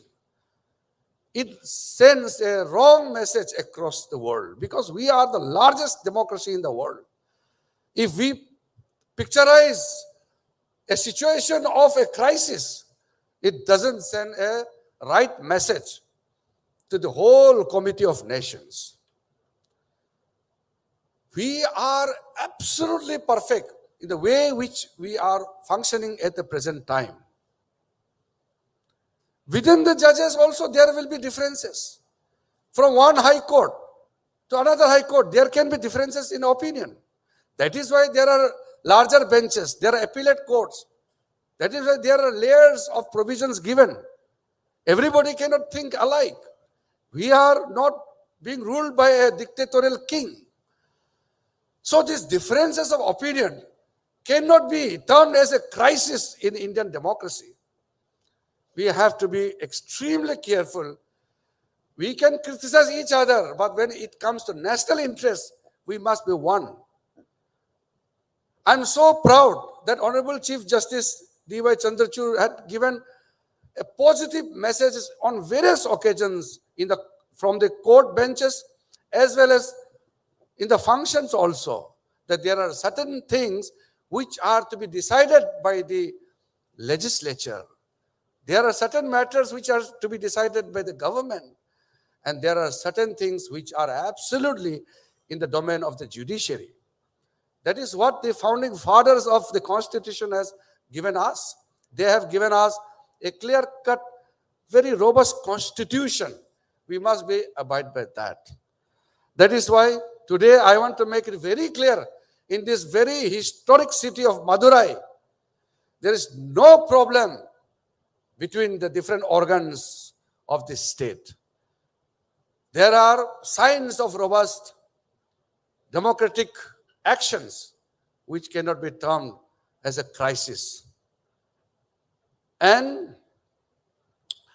government, for all purpose, will always support to ensure that the Indian judiciary is not only strengthened but always remain independent. And our legal fraternity will be given fully all kind of support from the government. We are abreast of the situation, coming out of the difficult situation, whatever it may be, but we are ready to face any challenges in the future to ensure that all the loopholes, all the gaps, whatever may exist in the future, will be filled up. In India, nobody can say that he or she will not be abide by the law. Nobody can say. Law is the ultimate thing in a civilized society. I must be lawful. I must always regard the Indian laws. There's no, so that is why sometimes some kind of remarks passed against the government. Since I come from a political party, there may be political parties which will have different political ideologies. But that doesn't mean that we are working to damage country's image. We are together. And finally, I must thank the Honorable Acting Chief Justice D. Raja for inviting me, along with Honorable Chief Justice, Honorable Chief Minister, Honorable Judges of the Supreme Court, along with all the wonderful people gathering here, and gave me an opportunity to be here in the historic city of Madurai. I will be going back today, but I really feel that this place is not enough for one day. One must come here at least 2-3 days to explore. I must appreciate Honorable Chief Justice. He ensures that whenever he goes to a place, he really gets into the city and feel the essence, the pulse, and the taste of the city. He came yesterday, and probably he is going to stay longer, but I am going back. I think Justice M.M. Sundares, both of us are going to Bangalore due to a prior commitment. A predetermined function is already there, so we had to go. But in future, I'll definitely come back to Madurai. And also to tell you that I really love South Indian food. This morning I had a very nice dosa, and when I was around 12 years old, I was traveling from remote China border to Assam, one of the city. On the way, there was a small restaurant. Those days, restaurant run by the Border Road Organization. So they were serving us dosa. That was first time I saw dosa. I said, what is this? It looks very different. They said, the name is dosa. Please taste it. So I tasted it and I found it really, really delicious. So I thought I may never get to eat again. So I wrote down in my diary, dosa is very good for breakfast. Thank you very much. Thank you, sir, for the extensive and informative and special address. The innovative suggestions, support, and budgetary allocation spoken by you, sir, for judiciary is indeed very reassuring and promising. We look forward for your next visit to Madurai district, sir. Sir, एक और बार आपका बहुत बहुत धन्यवाद. We are truly privileged and honored by the presence of MK Stalin, Honorable Chief Minister of Tamil Nadu, who is paying his second visit as Chief Minister to participate in the inauguration function, first being at the principal seat last year. மதிப்பிற்கும் மரியாதைக்கும் உரிய மாண்புமிகு தமிழக முதலமைச்சர் திரு MK Stalin அவர்களை தலைமை உரையாற்ற பணிவுடன் அழைக்கிறேன்.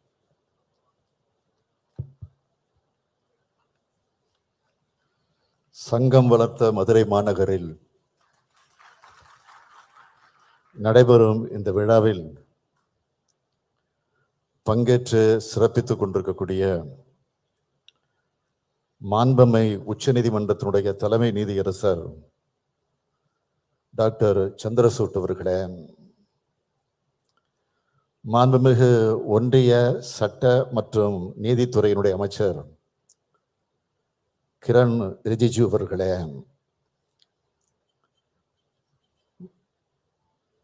மாண்புமை உச்சநீதிமன்றத்தினுடைய நீதியரசர்கள் திரு ராமசுப்ரமணியன் அவர்களே, திரு சுந்தரேஷ் அவர்களே, மாண்புமை சென்னை உயர்நீதிமன்றத்தினுடைய தலைமை பொறுப்பு நீதியரசர் திரு ராஜா அவர்களே, மாண்புமிகு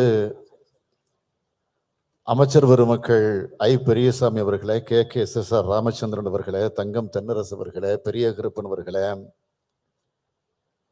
ராஜகண்ணப்பன் அவர்களே, ரகுவதி அவர்களே, மூர்த்தி அவர்களே, பழனிவேல் தியாகராஜன் அவர்களே, நிறைவாக நன்றி உரை ஆற்ற இருக்கக்கூடிய மாண்புமை சென்னை உயர்நீதிமன்றத்தினுடைய நீதியரசர் மகாதேவன் அவர்களே, மாண்புமை சென்னை உயர்நீதிமன்றத்தினுடைய மற்றும் மதுரை கிளையினுடைய நீதி அரசர்களே, நாடாளுமன்ற சட்டமன்ற உறுப்பினர்களே, அரசு தலைமை வழக்கறிஞர் திரு சண்முகசுந்தரம் அவர்களே, சென்னை உயர்நீதிமன்றத்தினுடைய பதிவாளர் திரு தனபால் அவர்களே, மாவட்ட ஆட்சித்தலைவர் அவர்களே, அரசு உயர் அலுவலர்களே, காவல்துறை உயர் அலுவலர்களே, என் பேரன்பிற்குரிய வழக்கறிஞர் பெருமக்களே, மதுரை பார் உறுப்பினர்களே, பத்திரிகை மற்றும் ஊடகத்துறையை சார்ந்திருக்கக்கூடிய நண்பர்களே, உங்கள் அனைவருக்கும் என்னுடைய அன்பான வணக்கம். உச்சநீதிமன்றத்தினுடைய தலைமை நீதி அரசராக பொறுப்பேற்ற பிறகு தமிழ்நாட்டுக்கு முதலாக வருகை தந்திருக்கும் மாண்புமை நீதியரசர் சந்திரசூட் அவர்களுக்கு எனது வாழ்த்துக்களை தெரிவித்து தமிழ்நாட்டின் முதலமைச்சர் என்ற வகையிலே நான் வருக வருக வருக என வரவேற்கிறேன். I welcome you to Madurai, the land where Kannagi stood up against a mighty king to get justice. பொதுமக்களுக்கு சேவையாற்றுவதே எனது முன்னுரிமை. நாட்டில் உள்ள அனைவருக்காகவும் நான் பணியாற்றுவேன் என்று சொல்லி தலைமை நீதியரசராக பதவியேற்றுக் கொண்ட தாங்கள் உச்சநீதிமன்றத்தினுடைய அரசியல் சாசன அமர்வுகளில் இடம்பெற்று வரலாற்று முக்கியத்துவம் வாய்ந்த வழக்குகளில் முக்கிய தீர்ப்புகளை வழங்கி இருக்கிறீர்கள். தமிழ்நாட்டின் மீதும் தமிழ்நாட்டு மக்கள் மீதும் தங்களுக்கு தனி பாசம் உண்டு. கோவிட் 2வது அலையின் போது அதை கட்டுப்படுத்துவதில் நாட்டிலேயே சிறந்த மாநிலங்களில் ஒன்றாக தமிழ்நாடு விளங்கியது என்றால் நமது மருத்துவ உட்கட்டமைப்பை சுட்டிக்காட்டி தமிழ்நாடு அரசின் செயல்பாடுகளை தலைமை நீதியரசர் அவர்கள் ஒரு வழக்கின் போது பாராட்டியிருந்தார். அதற்காக நான் இந்த நேரத்தில் அவருக்கு நன்றி தெரிவிக்கிறேன். தொழில்நுட்பம், பதிவகம் மற்றும் நீதித்துறை சீர்திருத்தங்கள் மேற்கொள்ளப்படும் என்று அவர் பொறுப்பேற்ற போது சொன்னதற்கேற்ப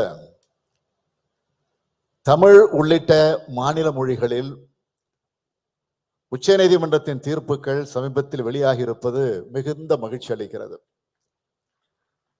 தமிழ்நாட்டிலிருந்து உச்சநீதிமன்றத்திற்கு சென்று சிறப்பான தீர்ப்புகளை வழங்கி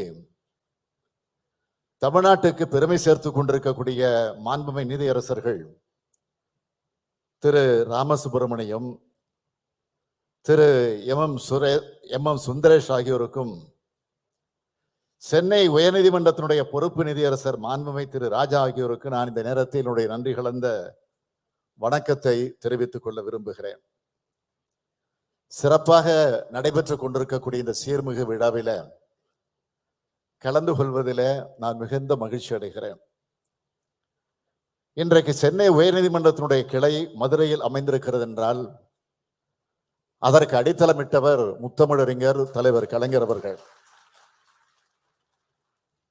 1973 ஆண்டு முதல் முயற்சி செய்து 2000 ஆண்டு முதலமைச்சர் தலைவர் கலைஞர் தலைமையில் அடிக்கல் நாட்டி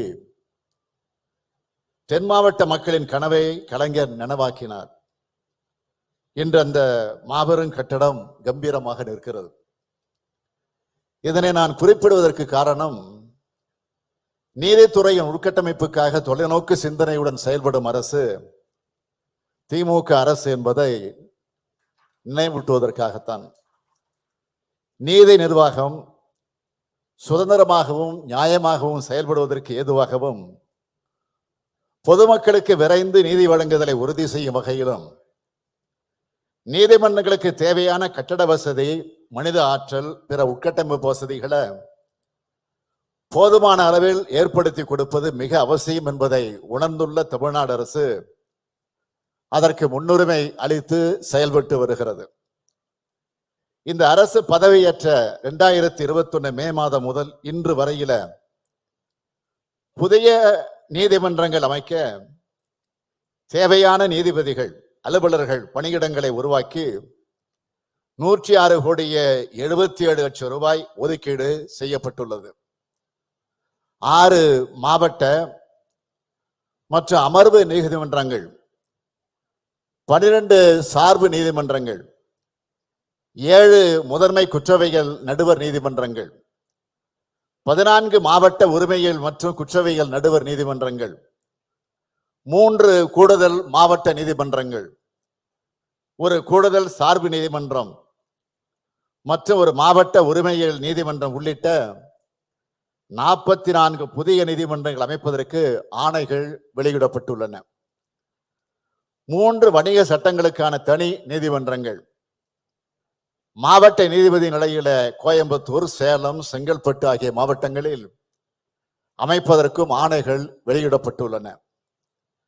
கோயம்புத்தூர், காஞ்சிபுரம், திருவாரூர் மற்றும் திருப்பூர் மாவட்டங்களில் பட்டியலினத்தவர்களுக்கு எதிரான குற்ற வழக்குகளை விசாரிக்க 4 சிறப்பு நீதிமன்றங்கள் அமைக்க அரசாணை வெளியிடப்பட்டுள்ளது. சென்னை உயர்நீதிமன்ற வளாகத்தில் இயங்கி வரும் 160 மாவட்ட மற்றும் கீழமை நீதிமன்றங்களில் 60 நீதிமன்றங்களை ஒரே கட்டடத்திற்கு இடமாற்றம் செய்ய ஏதுவாக 315 கோடி ரூபாய் செலவில் பல்லடுக்கு மாடிகள் கொண்ட ஒருங்கிணைந்த நீதிமன்ற கட்டடம் கட்டுவதற்கு அரசாணை வெளியிடப்பட்டுள்ளது. டாக்டர் அம்பேத்கர் அரசு சட்டக்கல்லூரியின் கட்டடத்தை அதன் பாரம்பரியம் சிதையாமல் புதுப்பிக்க 23 கோடி ரூபாய் அரசால் ஒப்படைப்பு செய்யப்பட்டுள்ளது. புதியதாக நீதிமன்றங்கள் கட்டடங்கள் கட்டுதல், குடியிருப்பு கட்டடங்கள் கட்டுதல், பழைய நீதிமன்ற கட்டடங்களை பராமரித்தல் ஆகிய பணிகளுக்கு 297 கோடி ரூபாய்க்கு அரசு ஒப்புதல் அளித்துள்ளது. வழக்குரைஞர் நலநிதிக்கு அரசு சார்பில் 8 கோடி ரூபாய் மானியம் வழங்கப்பட்டுள்ளதோடு வழக்குரைஞர்களுக்கான சேம நல நிதி 7 லட்சம் ரூபாயிலிருந்து 10 லட்சம் ரூபாயாக உயர்த்தப்பட்டுள்ளது. புதியதாக பதிவு செய்யப்பட்ட 1000 இளம் வழக்கறிஞர்களுக்கு ஊக்கத்தொகையாக 3000 ரூபாய் மாதந்தோறும் வழங்கிட ஒப்பளிப்பு வழங்கப்பட்டிருக்கிறது. தமிழ்நாடு வழக்கறிஞர்களின் எழுத்தர் நலநிதியிலிருந்து 4 லட்சம் ரூபாய் இறந்த வழக்கறிஞர்களின் எழுத்தர்களின் குடும்ப உறுப்பினர்களுக்கு வழங்க ஆணை வெளியிடப்பட்டுள்ளது. இப்படி பல்வேறு செயல்களை செய்து வருகிறோம். அவற்றை பட்டியலிட்டு சொல்ல நேரம் இடம் தராது. எனவே நீதித்துறையின் கட்டமைப்புகளை மேம்படுத்துவதற்கான அனைத்து நடவடிக்கைகளையும் தமிழ்நாடு அரசு தொடர்ந்து சிறப்பாக மேற்கொள்ளும் என்று இந்த நேரத்தில் உறுதியோடு தெரிவித்துக் கொள்கிறேன். On this occasion, I place 3 important demands. I request the Honorable CJ of India for ensuring social justice in the appointment of judges to High Courts and Supreme Court, as well as proportional representation to states in Supreme Court bench, for allowing Tamil as a court language in Madras High Court along with English. In this regard, I am aware that Honorable Union Law Minister is in favor of this. I thank him for that. Hence, I request the support of Honorable Chief Justice of India to consider this favorably. For establishing Supreme Court benches, at least in the cities of Chennai, Mumbai, and Kolkata. We have already written on all these demands to the Union government. I hope the Honorable Chief Justice and Honorable Union Minister for Law will consider our demands favorably. எங்களது கோரிக்கைகளை ஒன்றிய அரசும் நீதித்துறையும் உச்ச நீதிமன்றமும் நிறைவேற்றி தர வேண்டும் என்று நான் கேட்டுக்கொள்கிறேன். நீதித்துறையானது சுதந்திரமாகவும் தன்னிச்சையாகவும் இயங்கி ஒவ்வொரு சாமானியனின் இறுதி நம்பிக்கையும் காப்பாற்றட்டும். நீதித்துறையின் செயல்பாடுகளை மக்களுக்கு நம்பிக்கை அளிக்கும். சட்ட நீதியும் சமூக நீதியும் இணைந்து கிடைக்க நீதித்துறை அமைப்புகள் வழிவகை செய்ய வேண்டும் என்று கேட்டு விடைபெறுகிறேன். நன்றி, வணக்கம். மிக நேர்த்தியாகவும் உணர்வுபூர்வமாகவும் நீதித்துறைக்கு வலு சேர்க்கும் விதமாக தலைமை உரையாற்றிய தமிழக முதலமைச்சருக்கு எங்கள் உளமார்ந்த நன்றிகள்.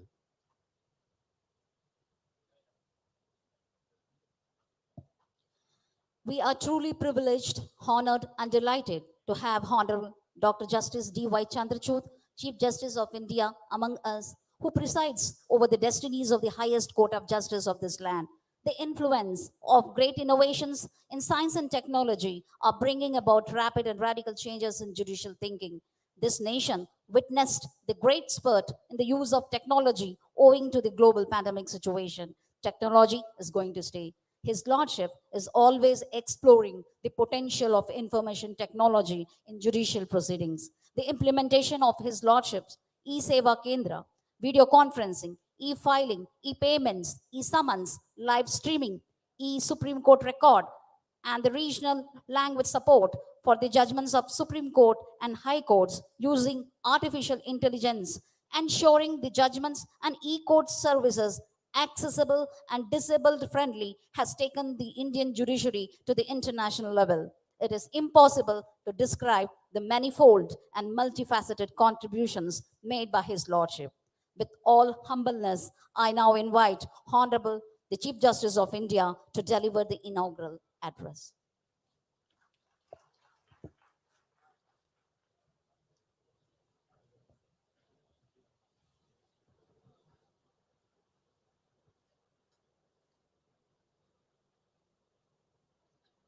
Vanakkam.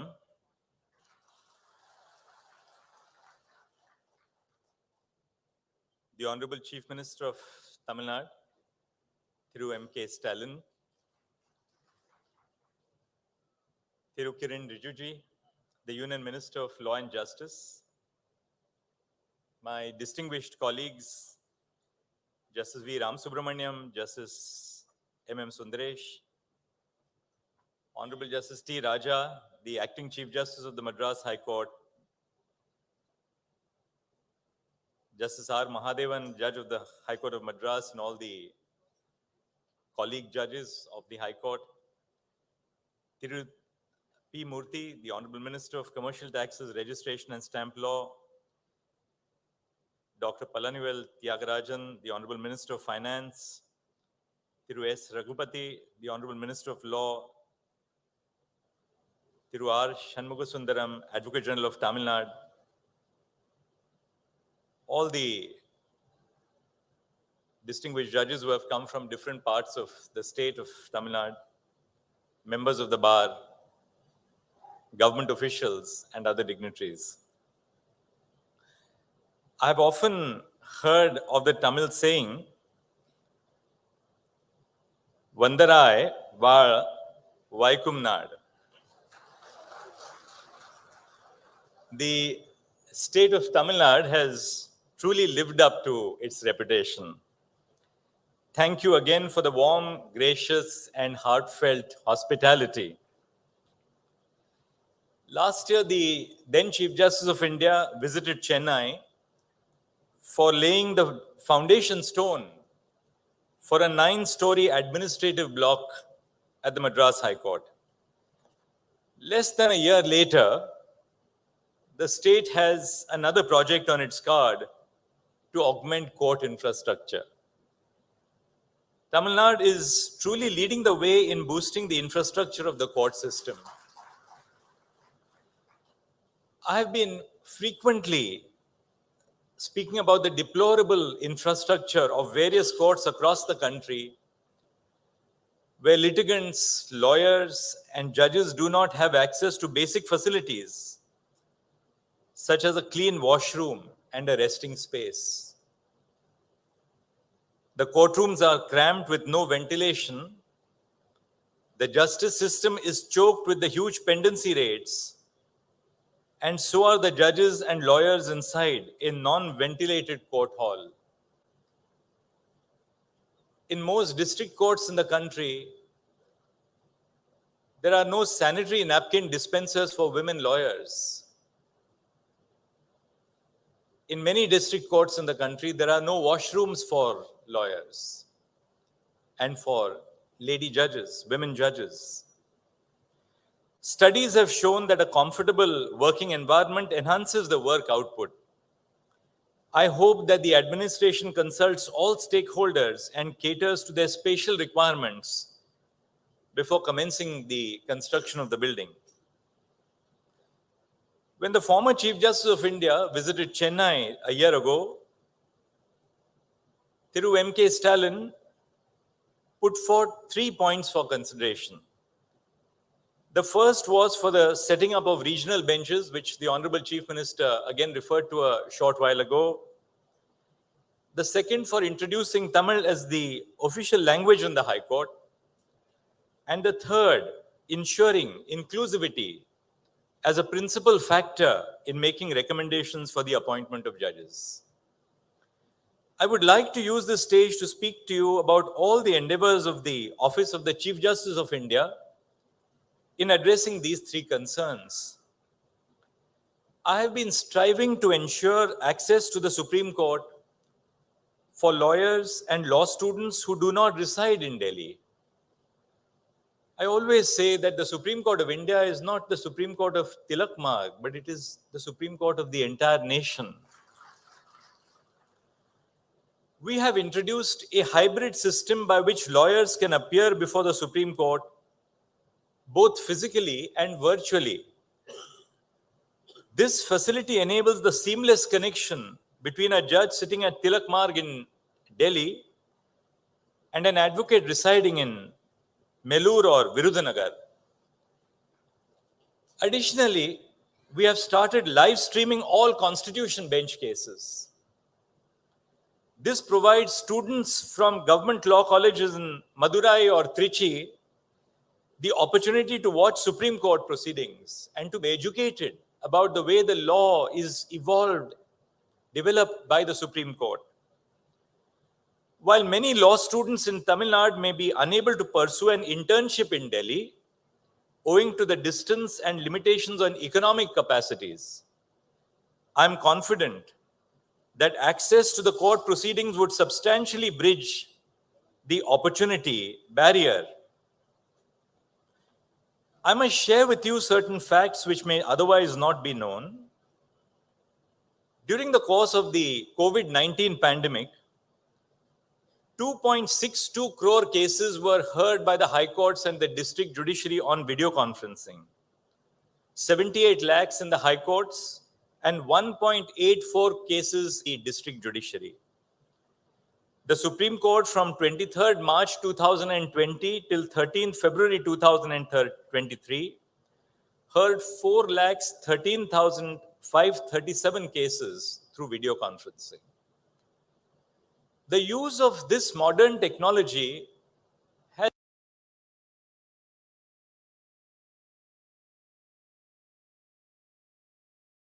has enabled us to reach out to our citizens. Lawyers in the Supreme Court who appear for us are questionably the leaders of the but equally the base of the legal profession comes from lawyers from socially marginalized.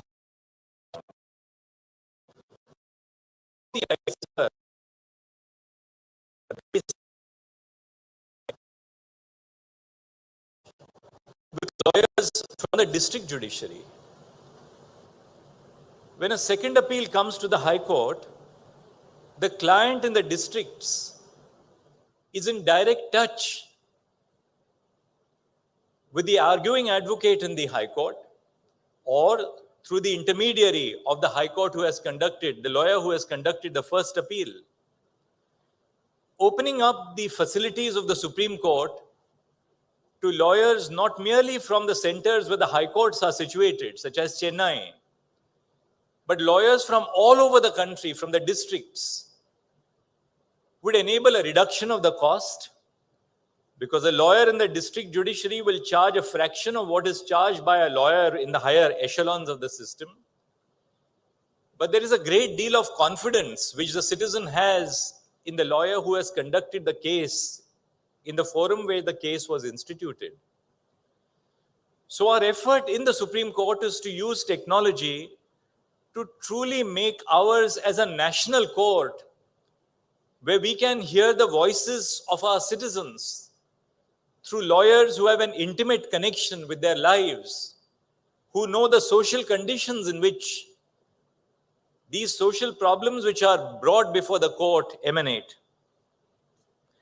With respect to the second point of enabling the use of Tamil as an official language in the High Court,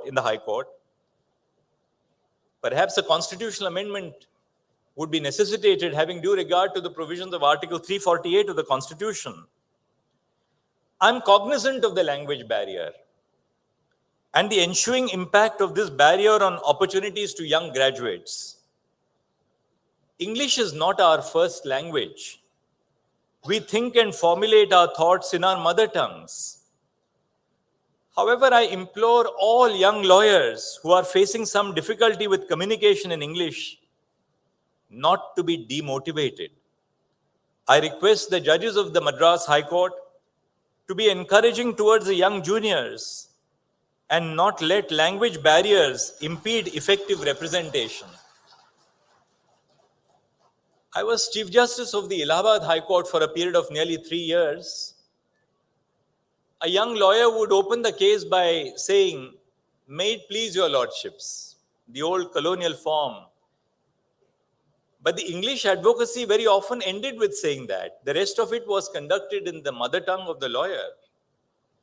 I belong to Mumbai, and my knowledge of Hindi was deeply influenced by Marathi, my mother tongue. But I found that speaking to the lawyers in their mother tongue brought me in very close connect with the members of the bar. They did not ridicule me for the errors which I would sometimes make in expressing myself in their mother tongue. But they appreciated the fact that a genuine effort was being made to connect with lawyers so as to make them comfortable in the language of discourse in the courts. Because when litigants and lawyers are comfortable with the language of the discourse, they can present their viewpoints fearlessly and effectively. So we as judges must encourage the youngsters at the bar and help them build confidence in communication. In an attempt to localize the justice delivery system and bring it closer to the citizens, we have started translating judgments of the Supreme Court in other official languages recognized by the Indian Constitution, including Tamil, with the aid of artificial intelligence. I hope that this initiative will go a long way in not only bringing the court closer to the citizens, but would also help lawyers who are not conversant with the English language to keep up with the developments in law. Since independence, there are 34,586 judgments of the Supreme Court, all written in English. Our judgments were being made available to our citizens by private law publishers for whom you had to pay a subscription of between 30 to 50,000 rupees a year.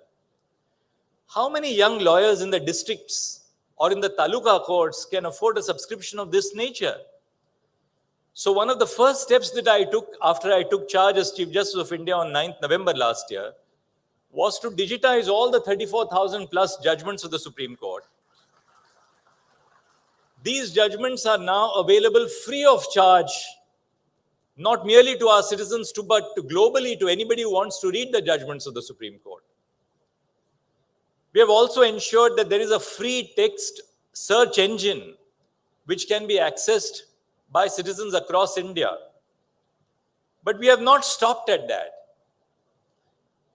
The IIT Madras has provided to us an AI-based software for translating of our judgments. But translation of judgments through artificial intelligence requires human verification. So we have requested all high courts to constitute a team of retired district judges who will verify the correctness of the translation. And the Supreme Court is using its own funds to ensure that the translations are put out. Today we have 4,428 judgments which have been translated. The project is in its infancy. To give you an idea, 4 have been translated in Assamese, 1 in Garo, 3 in Gujarati, 4,243 in Hindi, 17 in Kannada, 1 in Khasi, 29 in Malayalam, 14 in Marathi, 3 in Nepali, 26 in Odia, 4 in Punjabi, 52 in Tamil, 28 in Telugu, and 3 in Urdu. The reason I gave you these statistics is that I request now the government of Tamil Nadu to take this up as a mission. And I'm sure that with its commitment towards infrastructure, this is a joint mission for all of us to reach out to our citizens. But it is not just the judgments of the Supreme Court which have to be translated. All the judgments of the high courts must equally be translated into every regional language available in India. The judgment search portal of the E-Committee of the Supreme Court has 1,11,06,805 judgments of the high courts, all available free of charge. Out of these 1,11,00,000 judgments which are available in English, 8,76,000 judgments are from the state of Tamil Nadu, from the Madras High Court. I would request the Chief Justice of the Madras High Court to take up the translation of these 8,76,000 judgments of the Madras High Court which are in English into Tamil, so that not only the judgments of the Supreme Court are made available to the citizens, but equally all these 8,76,000 judgments are available to lawyers and citizens across Tamil Nadu, as well as the representatives of this great state who reside across the world to know of their rights. Moreover, the judgments of the High Court, when they are translated into Tamil, would be made available to police stations, to education officers, to collectors, to tehsildars. So revenue judgments will be made available to the revenue arm of the state. Judgments on criminal procedure will be available to the police academies, to the police officers. Judgments on education will be available to the education department. So look at the potential which we have today in terms of technology and a little bit of imagination if we apply it. I hope, therefore, that this initiative will bring us closer to our citizens. On the third point, which the Honorable Chief Minister justifiably made, that is inclusion as a principal factor for the appointment of judges, in the earlier collegium recommendations published by my 6-member collegium that I head, we have laid out the factors for consideration. And these factors for consideration include representation to members of the marginalized communities, including women and the backward communities, and to the best extent possible, representation to all the high courts. Because the Supreme Court, to my mind, is truly a Supreme Court which represents the nation. And we are making a conscious effort to ensure that different high courts, different regions of the nation find representation in the Supreme Court. I next turn to the lawyer community assembled here. But before that, I must share a small anecdote. When we started live streaming of our court proceedings, a distinguished member of our bar, who is also a member of parliament, Mr. P. Wilson, interacted with me. He's a member of the Parliamentary Standing Committee attached to the Department of Justice, which visited the Supreme Court last year and again 2 days back to interact with us on legal aid schemes. And the learned member of Parliament shared with me that by allowing hybrid hearings, hearing lawyers from across the country, you are truly becoming a court for the nation. So that a lawyer sitting in Chennai, or for that matter, anywhere in the state of Tamil Nadu, or from Orissa, or West Bengal, or Kerala, or Maharashtra, or Madhya Pradesh, or UP, can address us as judges of the Supreme Court. Now I turn to the lawyers community. I like to highlight 3 issues. First, there is a need to enhance the entry-level pay for junior lawyers. I am told that the entry-level pay in Madurai for young law graduates is somewhere between rupees 5,000 to rupees 12,000 per month. Such poor pay disproportionately impacts members of the marginalized communities, such as the scheduled castes and the scheduled tribes, and women. The impact of this, or the impact of which, is that it takes the form of an entry-level barrier and forces young graduates to take up other work unrelated to their branch of study just to make ends meet. The law does not become a primary profession for young entrants because they don't make enough money in their chambers. The usual defense by recruiting chambers for such low pay is that the first few years of a young associate's career is a learning stage where the senior mentors them. I would request the senior members of the bar, please shed this paternalistic approach. Today's youngsters are sharp, hardworking, and hungry for work. Interact with them about their approach towards the law. I have 5 judicial clerks, all of them first-time lawyers with no connection in the legal profession in their families. One of them, a woman lawyer, is from Madurai. She comes from an agricultural family. But the benefit of women's education in the state of Tamil Nadu, she went to a national law school and now has come to work with a judge of the Supreme Court. Another sister has become a doctor and has gone abroad to pursue higher education. So that shows you the power of women's education. You will be spellbound by the fresh approach that young lawyers bring to the table. All I ask of senior lawyers is to trust the youngsters of the bar.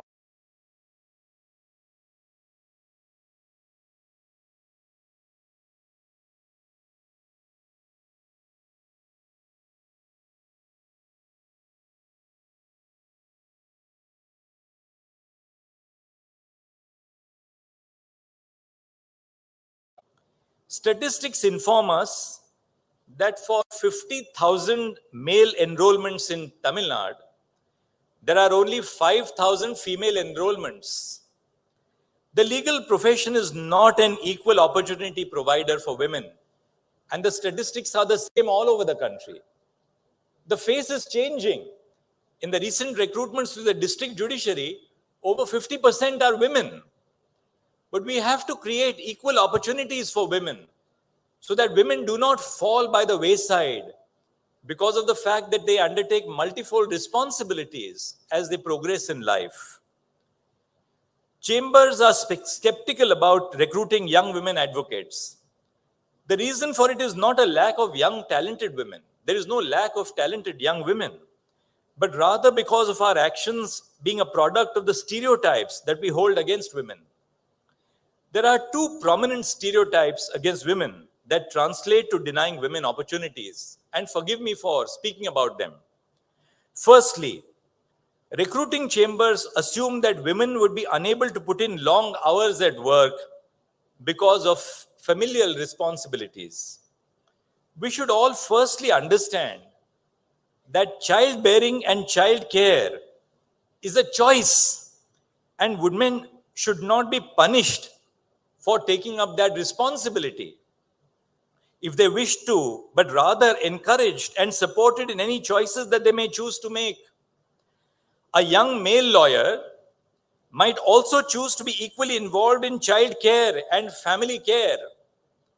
But as a society, we force the responsibility of family care only on the women and then use that very bias against women that we hold to deny them opportunities.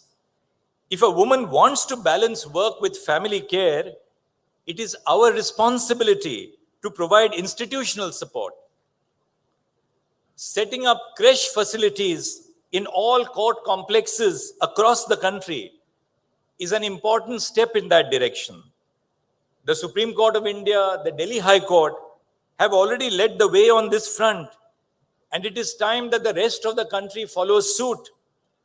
I request the Chief Justice of the Madras High Court to take steps on the administrative side in setting up creche facilities at the High Court and in all district courts. This would go a long way in improving the working conditions and providing substantive equal opportunity for women. The second bias that I would like to highlight is the stereotype that it is safer for male employers to not have women working in the office. Such stereotyping denies equal opportunity of recruitment to women. Beyond that, such stereotype also ridicules the innumerable stories of sexual harassment at the workplace. We must strive to constantly and consciously unlearn these biases. The third issue that I wish to brush upon is the necessity of a strong relationship between the bar and the bench. We are both stakeholders of the justice system, and there has to be a sense of trust and coordination in our functioning. When I was a young lawyer, I got my first brief in a land acquisition matter, but I didn't know how to argue a land acquisition appeal. I didn't know what a sale instance was, but we were groomed by judges. They encouraged us. They did not defeat our confidence by ridiculing us. So it's important that we spend a little patience with young lawyers.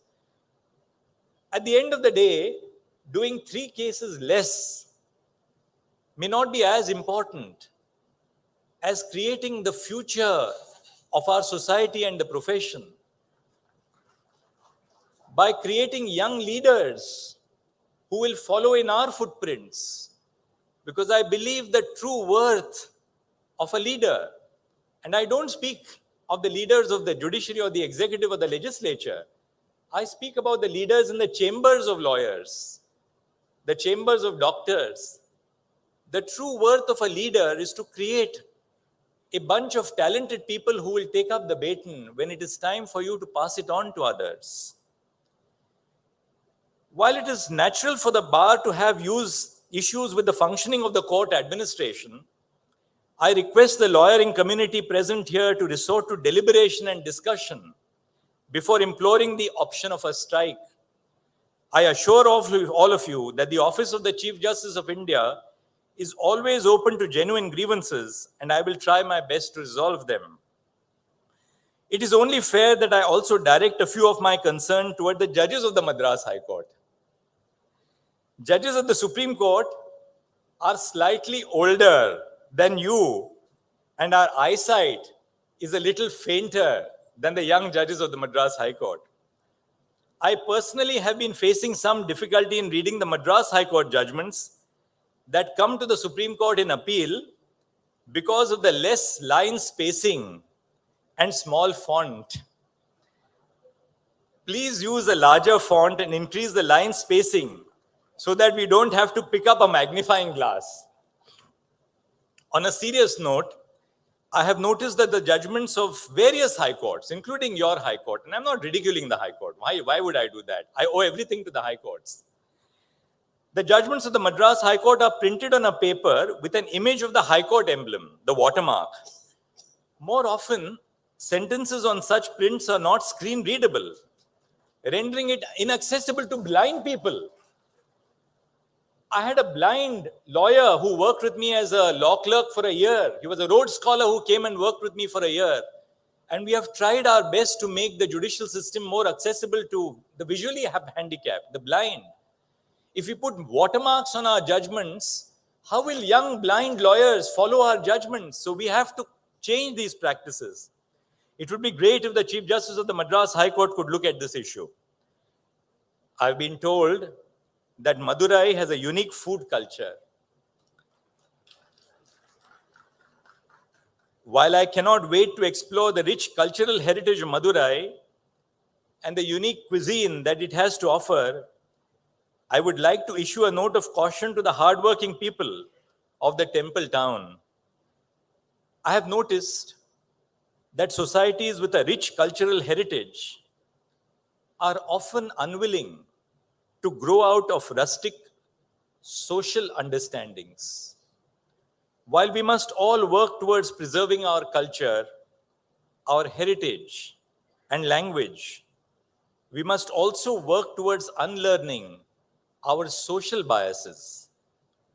Introspect on your understanding of how society functions. Ask yourself if your beliefs are rational and backed by reasoning.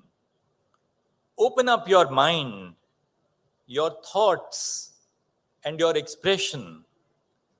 Learn and unlearn your beliefs based on the caste system, gender, disability, and sexual minorities.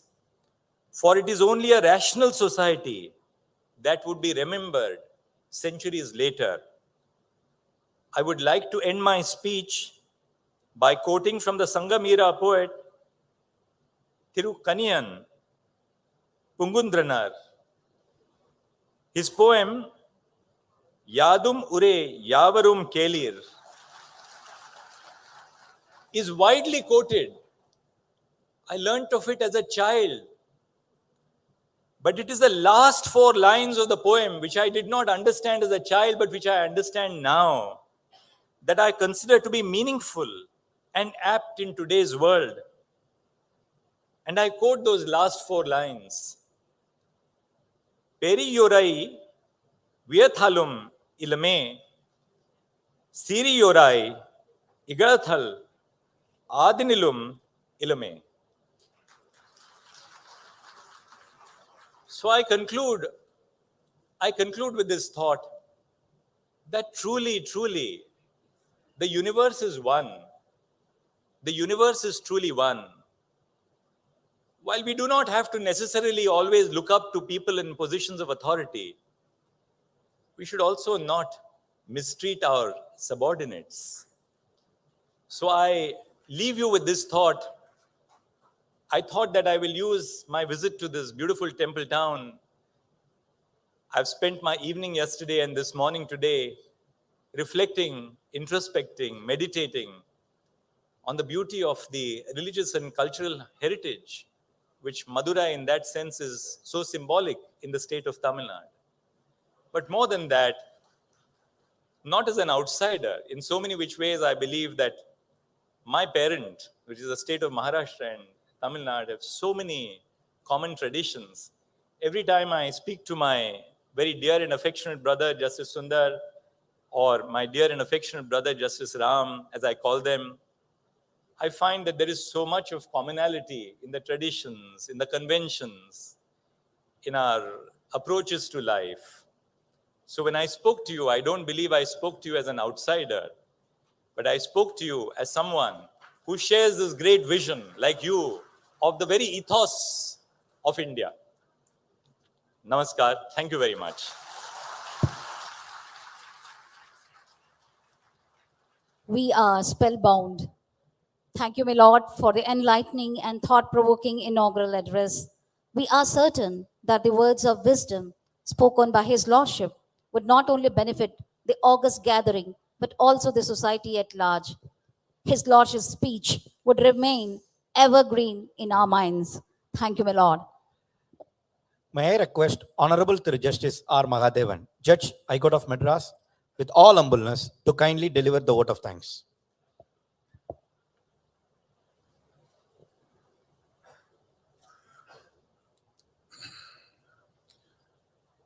அனைவருக்கும் வணக்கம்.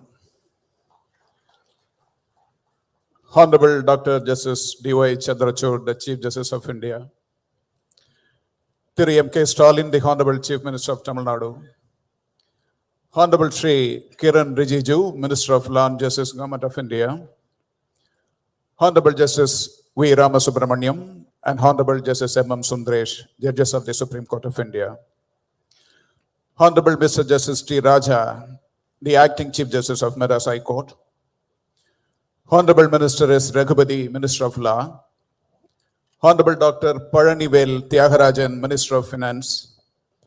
Honorable Mr. P. Murthy, Minister of Commercial Taxes. Thiru R. Shanmugasundaram, Advocate General of Tamil Nadu. The Honorable Judges of Madras High Court.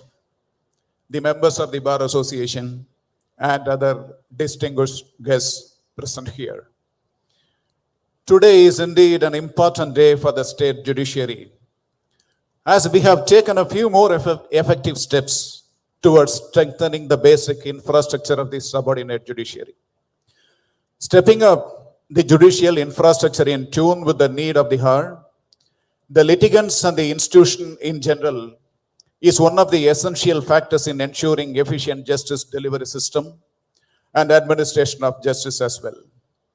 On behalf of the entire judiciary in the state of Tamil Nadu, it is my privilege to thank the Honorable Chief Justice of India for honoring us with his august presence on this memorable day, for having made this event a grand success. Thank you, my Lord. I thank the Honorable Chief Minister of Tamil Nadu for extending the fullest cooperation and for evincing keen interest in strengthening the judicial infrastructure by a swift positive action in ensuring the materialization of such projects. Shri Kiran Rijiju, Honorable Minister of Law and Justice, Government of India, has taken interest in all issues pertaining to the judiciary. Thank you, sir, for your august presence here today. Honorable Mr. Justice V. Ram Subramaniam and Honorable Mr. Justice M.M. Sundaresh, the Honorable Judges of the Supreme Court of India, are more like our family. I take this opportunity to sincerely thank them for always being the pillars of strength for this institution. I thank Honorable Justice Mr. T. Raja, the Honorable Acting Chief Justice, under whose guidance we have been able to make this event a grand success. I thank Honorable Mr. S. Raghupati, the Law Minister of Tamil Nadu, the Honorable Dr. Palanivel Tyagarajan, Minister of Finance, and also I thank Honorable Mr. P. Murthy, Minister of Commercial Taxes, Government of Tamil Nadu, for their presence on this occasion. Mr. R. Shanmugasundaram, Advocate General of Tamil Nadu, has been the essential link between the judiciary and the state government, and it is my duty to thank him on behalf of the judiciary. On behalf of all my esteemed colleagues, I extend my sincere thanks to the members of the Bar Association of Madurai and Nagapattinam districts and various bar associations, and also the students from various law schools, and to all those who have participated today in this great event. I also thank the honorable judges of various committees, registrars, officers, and staff members of the Registry of Madras High Court and the District Judiciary of Madurai and Nagapattinam, the District Collector of Madurai, Commissioner of Police Madurai, Commissioner of Corporation Madurai, the Chief Engineer, and the officials of the Public Works Department for their dedicated and meticulous hard work in planning, organizing, and for the success of today's event. I also thank the press and media. Thank you, one and all.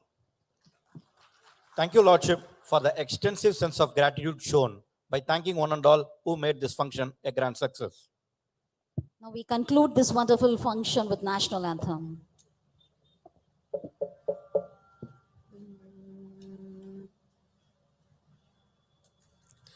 जनगण मन अधिनायक जय हे भारत भाग्य विधाता पंजाब सिंध गुजरात मराठा द्राविड उत्कल बंगा विंध्य हिमाचल यमुना गंगा उच्चल जलधि तरंगा तव शुभ नामे जाहे तव शुभ आशीष माहे गाहे तव जय गाथा जनगण मंगलदायक जय हे भारत भाग्य विधाता जय हे जय हे जय हे जय जय जय जय हे